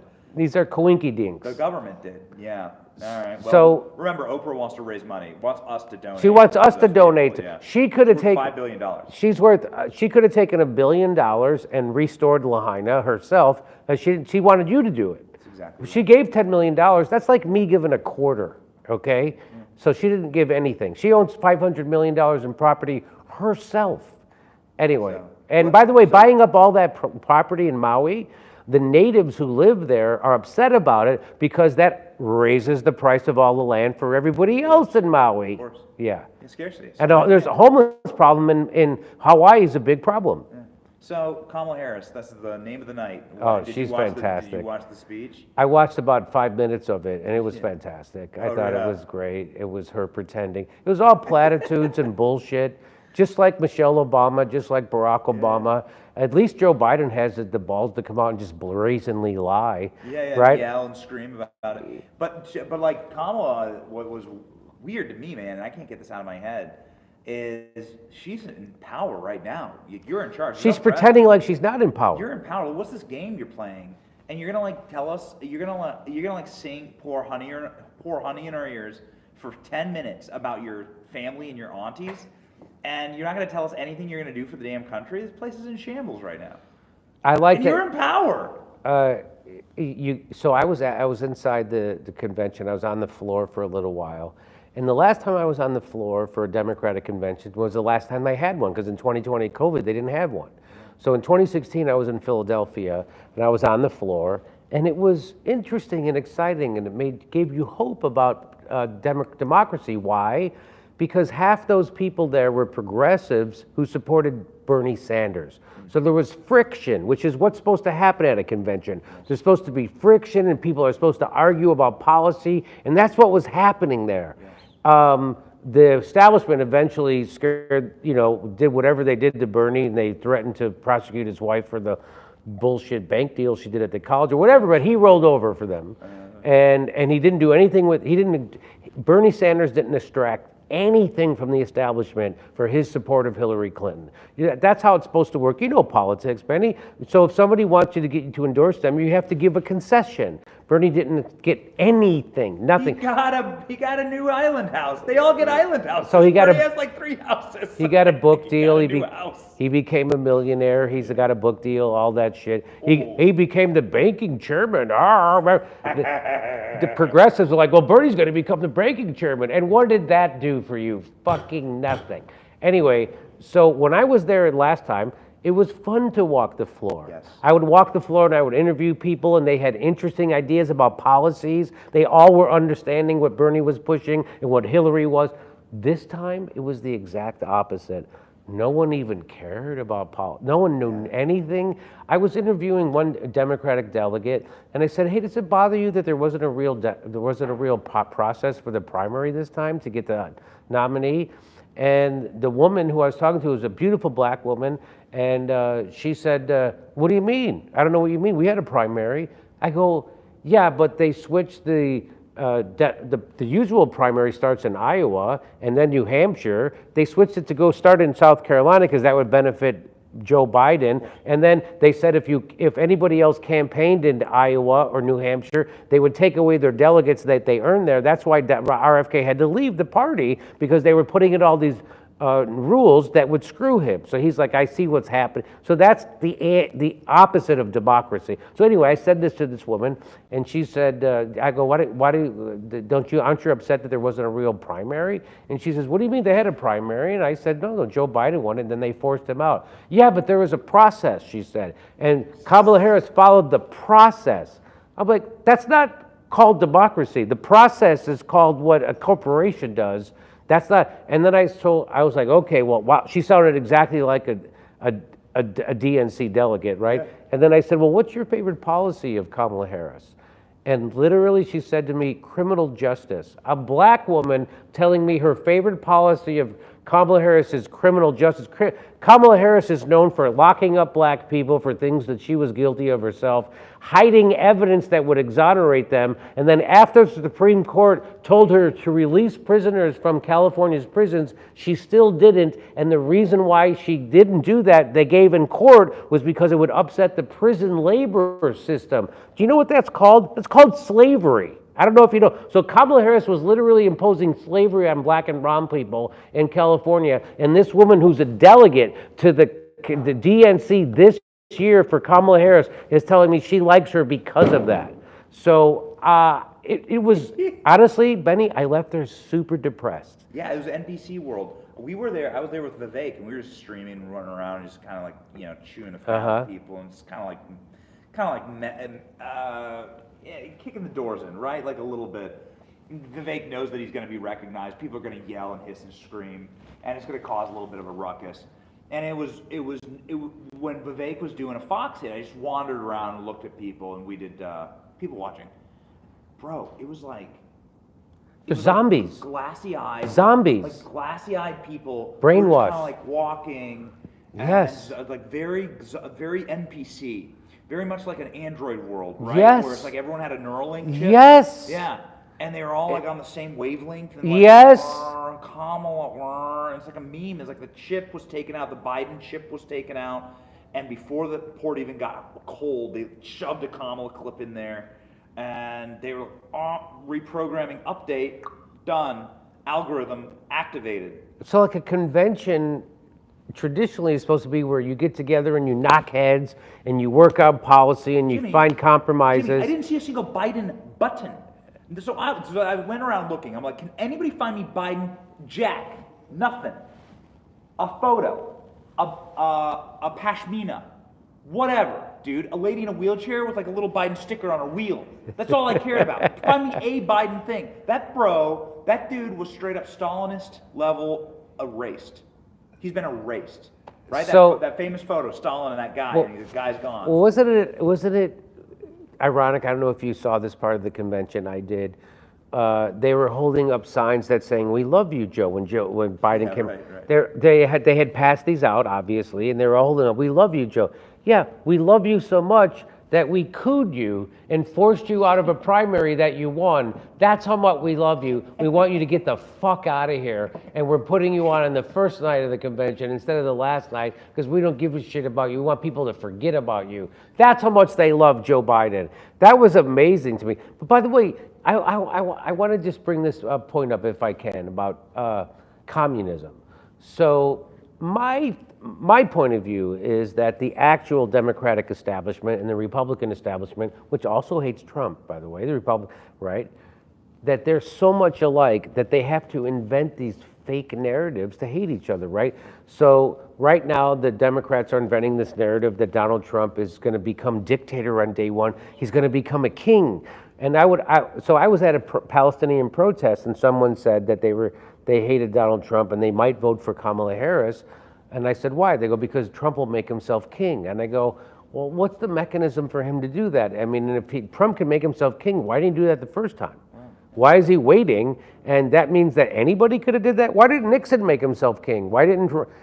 And they don't have an answer for that because it's made up. Yes. Because we have a balance of power in America. We have a constitutional republic, and you can't make yourself king. That's why the president always has to negotiate with Senate and the Congress to get legislation passed. Because there is no such thing as a king in America. And what was my point of this? God damn it! I forgot my point. Go ahead. What's going to happen? Oh, I do. I remember. Go. So then they each have to conflate. So then the Democrats say that Donald Trump is a white supremacist and a Nazi who's going to make himself king. And then the Republicans call Kamala Harris a communist.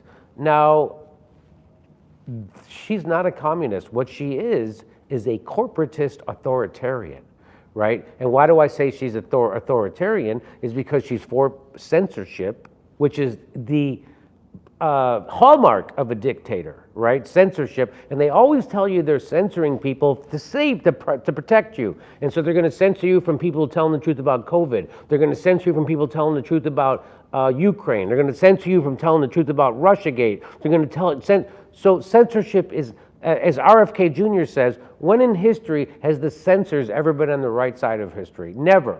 So that's what the Democratic Party has become. They were people who were always anti-war, they were always pro-worker, they were always pro-bodily autonomy, and they were always pro-free speech. They flipped on all those things. Now the Democratic Party is pro-censorship, they're anti-bodily autonomy because they were pro-mandate, which is the exact opposite of bodily autonomy, right? They're pro-war, they've been for every war in my lifetime, including the Ukraine war, and I forget what the first one was, but they're the exact opposite of what they used to be. And so that's why RFK Jr., that's why I say the Democratic Party, I didn't leave them, they left me. I'm exactly the same. I'm for bodily autonomy. I'm for freedom of speech. I'm anti-war, and they are none of those things. How's it going to shake out? Last question. Okay. Last question. Because we pack up everything and get back. We have 5 hours of packing. I know. But I want. It's been an exhausting week, hasn't it? You've done so much on this issue of like figuring out where the parties are right now, and I do worry about that zombie state. I do worry about NPC. You don't want 30 to 40% of the population that can just be programmed like that. Yeah, they can be. You want critical thinkers, and I don't want that on the Republican side. I don't want that on the Democrat side. It's bad for the country. But how do you see this shaking out? You've been very right in your predictions. You're one of the Nostradamuses. So what happens the next 70 days? Well, it's funny. It's like all I have to do is say communist, and it triggers. Like even my own audience, I have a lot of right-wing audience, right? I have Marxists, I have MAGA, and all you have to do is say communist, and they're triggered. So, like in Venezuela, why do people have an opinion upon the election in Venezuela? The reason why you live in America and you even have an opinion on that is because there's more oil in Venezuela than there is in Saudi Arabia. So now the media is involved because the deep state's involved, because the economic hitmen who run the country want the media to talk about this because they want people to be on board when we overthrow their government, right? We've tried to overthrow their government a couple of times in the last 20 years.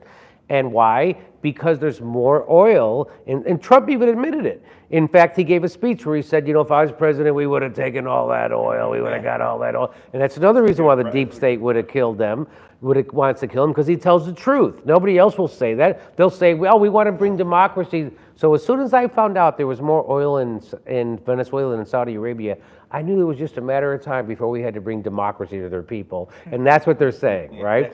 And so I want to make that. So don't be triggered by the word communist, because communist is the people in Venezuela. Maduro has a mixed economy. He has an economy where he runs the oil and he gives that money back to the people, and they have a lot of lithium down there and stuff. So he wants to take their natural resources and put that money back into their country, and the economic hitmen who run the Western culture don't want that to happen. So they want you to have an opinion that that's a illegal election. Hey, let's say it is. I'll grant you it's not, but I'll grant you. Let's say Maduro didn't win the election. It's none of our fucking business, and I don't think the elections in America are correct, right? So I don't want people from clean up your own house. Everyone watch 2020. I don't want people from Venezuela coming in here overthrowing my government to clean it up for me. We could figure it out in the United States. So your question is, where do we go from here? Where do we go from here is that people need to come together like the truckers did in Canada. Nice. And they need to shut down shit and put a hurt on the billionaires who actually run the Western world, and to the point where we make the government afraid of us again. And that's what we used to, that's what is supposed to happen, right? The government's supposed to be afraid of the people. If the people are afraid of the government, that's tyranny. And that's what we're living in right now. We're living in tyranny. So we need to do things like we need to get the truckers and the farmers and workers of all sorts together to revolt against this government and take it back, because we don't have the government right now. We live in a literal oligarchy, which is proven by a Princeton study over 10 years ago. Your vote does not fucking matter. It doesn't matter because your candidates are chosen. The fact that Trump was not chosen is why they tried to kill him, okay? And I'm not saying that if Trump becomes president, he'll fix everything. I'm saying that there's a reason why they're trying to kill him, okay? And so that's what needs to happen. People like you and me, and people in my audience who have already realized this, that your neighbor is not your enemy. Your neighbor is your neighbor, and they want you to hate. They want me to hate, so that the oligarchy did a controlled demolition of our economy during COVID, which crushed everybody, and they want me to hate my neighbor for the economic pain I'm feeling because he wouldn't take a vaccine that didn't work the way they said it did in the first place. Well, I'm not going to hate my neighbor. I'm going to join with my neighbor, and I'm going to oppose those oligarchs. I'm going to do it with farmers. I'm going to do it with truckers. I'm going to do it with workers at Amazon of all sorts, because that's the only thing that's going to take back this country. And if that doesn't happen, we're lost. We're lost to tyranny. We're lost to authoritarianism. We're lost to corporatism. And it's not just in America. I just did a European tour. The exact thing that's happening here is happening there. And they feel it, and they know exactly the same thing. I did a sold-out tour in Europe. I had no idea if I would sell one ticket. I sold out everywhere I went, and I did meet and greets, and people came up to me and said, exactly what you're experiencing in America is exact. Jeff Bezos doesn't just own the Washington Post here in America. He's also owns media in Norway. Did you know that? I didn't know that until I went there. He's buying up media in Europe. So the same billionaires who run this country are running Western Europe, and that's why we have the immigrant crisis, not only there but here, and that's why they got rid of Muammar Gaddafi, because Muammar Gaddafi was a line between immigration from Africa to here, and they wanted to get rid of it. He thought he was safe because he provided them that security. The exact opposite. As soon as they wanted to get rid of that security is when they killed him. Anyway, I could talk about this all night, Benny, and I know you're tired. Are you voting Trump? I mean, after that impassioned plea, like, are you? I'm writing in Dave Chappelle, as I always do, and so no. I mean, I have a lot of problems with Trump, but I understand that there is definitely a faction inside the establishment and the deep state that wants Trump dead. They don't want Joe Biden dead. They don't want Kamala Harris dead. So what does that tell you, right? And it's because he is a glitch in their warmongering program. And so, no, I won't be voting for him, but I will be writing in Dave Chappelle. And I think it's time Americans came. So at the Democratic Convention, they talked about, oh, the Republicans want to divide the country. You motherfuckers are the ones who are dividing the country. You criminalized this whole political operation, which was what January 6th was for, which was a psyop by the FBI to criminalize MAGA and Donald Trump. So, and they're the ones who constantly are dividing the country. So we need to, your neighbor is not your enemy. Your neighbor is suffering under the same bullshit that you're suffering under. Remember that. You just have different ways to get to the same place. I will be voting for Donald Trump, but I will join with Jimmy Dore and say I'd love to have Dave Chappelle as part of the administration. I think Dave Chappelle could do some great. And I hope RFK is a part of the administration. Totally, along with Elon. Dave Chappelle, Elon Musk, RFK, Donald Trump. Come on, baby, bring it home. What a wild week. We have been live every single day, twice a day, and have been hitting the streets and hitting the bricks. It's been incredible to meet some absolute legends. And great to meet you. New friends great to meet you. Along the way. And making some friends on the South Side, I guess, too. That's amazing. I'm from the South Side, you know that, right? Those people will not be voting for Kamala They're Harris. not. They're not voting. They made sure to tell us. You know what, ladies and gentlemen, we love you. We thank you for following us along. We read the comments. We realize how much it is important to tell a true story out here. And we've set about doing that in the Benny Bunker. We're very proud of our work, and it can't be done without you. So we love you. We care about you. We appreciate you. And from the Windy City, deep inside the Benny Bunker in Trump Tower, we say a heartfelt thank you. And now I'm gonna go eat some deep dish pizza. Yes, right? I did that today. We're gonna hit it tomorrow morning. Big day tomorrow. Thank you all for watching. It's your boy Benny. You are in the arena with Jimmy Dore and Rob Blagojevich. Final night of the DNC. Thank God it's over. See ya. That was great, buddy. Thank you. I appreciate it. Thanks for letting me say what I had to say. Hot fire, man. Those clips are gonna send. I hope so. Those are amazing. You up at the bar upstairs? Yeah. I'm gonna help the boys pack for a little bit. But let me get this unclipped. You're in LA. You're not in Chicago. I'm in Studio City, so I'm originally from Chicago. Yeah. But yes, please do. But I moved out in '95 actually, and I've been out there ever since. Okay. And I've been disowned by Hollywood, and since I wouldn't vote for Hillary, I had a radio show in LA at that time, and boy, did picking people come down on me. And I was like, hey, I want Hillary to come get my vote. Yeah, of course. And that's how this is supposed to work. And they're like, no, you're supposed to shut up. And that's what I was told, shut up. Bro. You're helping Trump. And I'm like, you motherfuckers. And so that was it. I lost my management. The whole deal. The whole fucking deal happened. So that happened a long time ago. And then I endorsed Tulsi, and it got even worse. She's kryptonite. She's proper kryptonite to those people. Yes. Yeah. She's proper It's a rational hatred of her. I believe that she would have made a great vice president. I can't believe Trump didn't pick her. Some people give me hell for that. Like, I why think she didn't he would have made a pick great her? vice president. She would have fucking destroyed them. Yeah. Oh yeah, and she. I don't know. I mean, I think I know Peter Thiel's a big donator to J.D. Vance, and I think that had something to do with Trump picking him. There were definitely, so I mean, you have Tucker and you have Don Jr., you have Elon Musk, and a lot of these guys pushing JD, David Sachs, right? They're pushing JD. Yeah. That's a really strong. That's a really strong. Yes. group Yeah. of people to argue for on your behalf. So. Do you think so? The mistake that Trump made in his first administration was that he brought in insiders and he thought they would calm his criticism, and of course it didn't. Personnel is policy, right? So. Yes. So do you think he'll learn anything going forward in his next administration? Do you think he will? We know so many. I'm close with Stephen Miller, and Stephen was like the one guy that actually really got it done. Speechwriter and an architect. Yeah. So many. Okay. Every administration and every administrative teardown was Stephen Miller, and every good rule was Stephen Miller, and they have gotten really, really smart. I think they've run a much better campaign, frankly. Okay. Also. It's much tighter campaign, and what about the guy they just threw in jail? I'm blanking on his name. His original campaign guy. They just put him in jail. He's in jail right now. Why am I blanking on his name? Anyway, I think that he was actually a brilliant guy. He knew how to, because they stayed on Steve Bannon? That's it. Yeah. Like he kept them on message. Yes. Hyped him up. And so if Trump runs on the border and the economy and ending wars, he wins.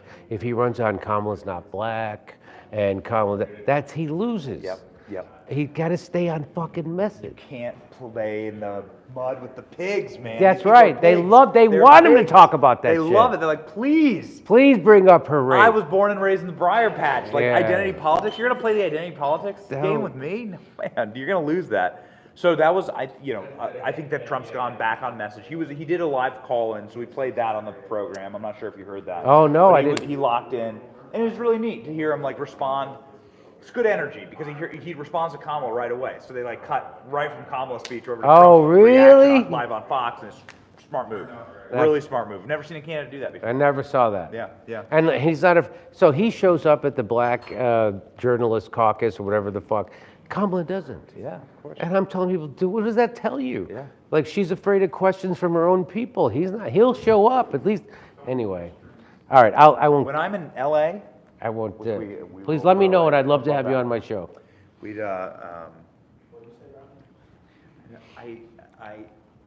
is one of the cities where they just keep bringing you back, right? And when you're in this industry, you have to roll through LA. Yes.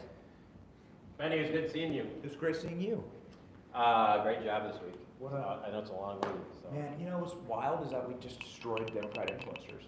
I didn't know any of the that. center right and freedom movement influencers. We just it was like child's play. Yeah. We've notched 100 million views on our content. But like streaming here is a great idea. There's nobody. Nobody's at There's the nobody top. on the left. Yeah. And So this is their convention. Where do you get your views mostly? Is it YouTube or is it YouTube? YouTube and X has been Okay. for us. I got to do more X. YouTube. Because YouTube has ratcheted up whatever algorithm they have extra against me. Yeah. And because I'm considered borderline content, and so they have different, and so they've been really hitting me hard. But whatever. Entertaining content. Yeah, I appreciate you saying These that. clips are gonna fly. I hope so. Yeah, and the audience was loving you. The chat was on fire. Oh, that's great. Okay, great. The audience loves you too. Thanks for saying Safe that. travels. Okay, it's a pleasure. show again. I would love to come back. my honor. Okay, pleasure. I'll see you. Hopefully, I'll see you when you come to LA. Let me know. Thanks for accommodating. All right. There you go. I thought that was great. I got a clip up. Oh, great. Okay. Yeah. There was a lot of clips. It was really good. How late are you guys going live? Are you guys going live all night? Are we still alive? Yeah. What did the chat think of the show? They weren't thrilled with my camera framing, but besides that, they thought the frame of the camera. They thought I was on acid, but Why? What was the problem? What was wrong with it? because of their camera, because of their equipment, I had to be further back, so I had to Oh, zoom okay. in, and the camera was like shaking. So I Oh, had to no put it on kidding? a chair, Oh, put it on okay. a table, then it's like move the camera, you're cut off. Hey, Steph, what did you think? Hey, Benny, it's good. You can wrap the live stream. Okay, let's wrap the live stream according to Steph. Hey, I love you. I have to say goodbye. And so thanks for everybody for watching. That's the end of our live stream from Chicago, and we'll see you back possibly Saturday or Sunday, if not Monday, with Richard Medhurst, who just got arrested because of he's telling the truth about war in UK. Okay, thanks. Bye.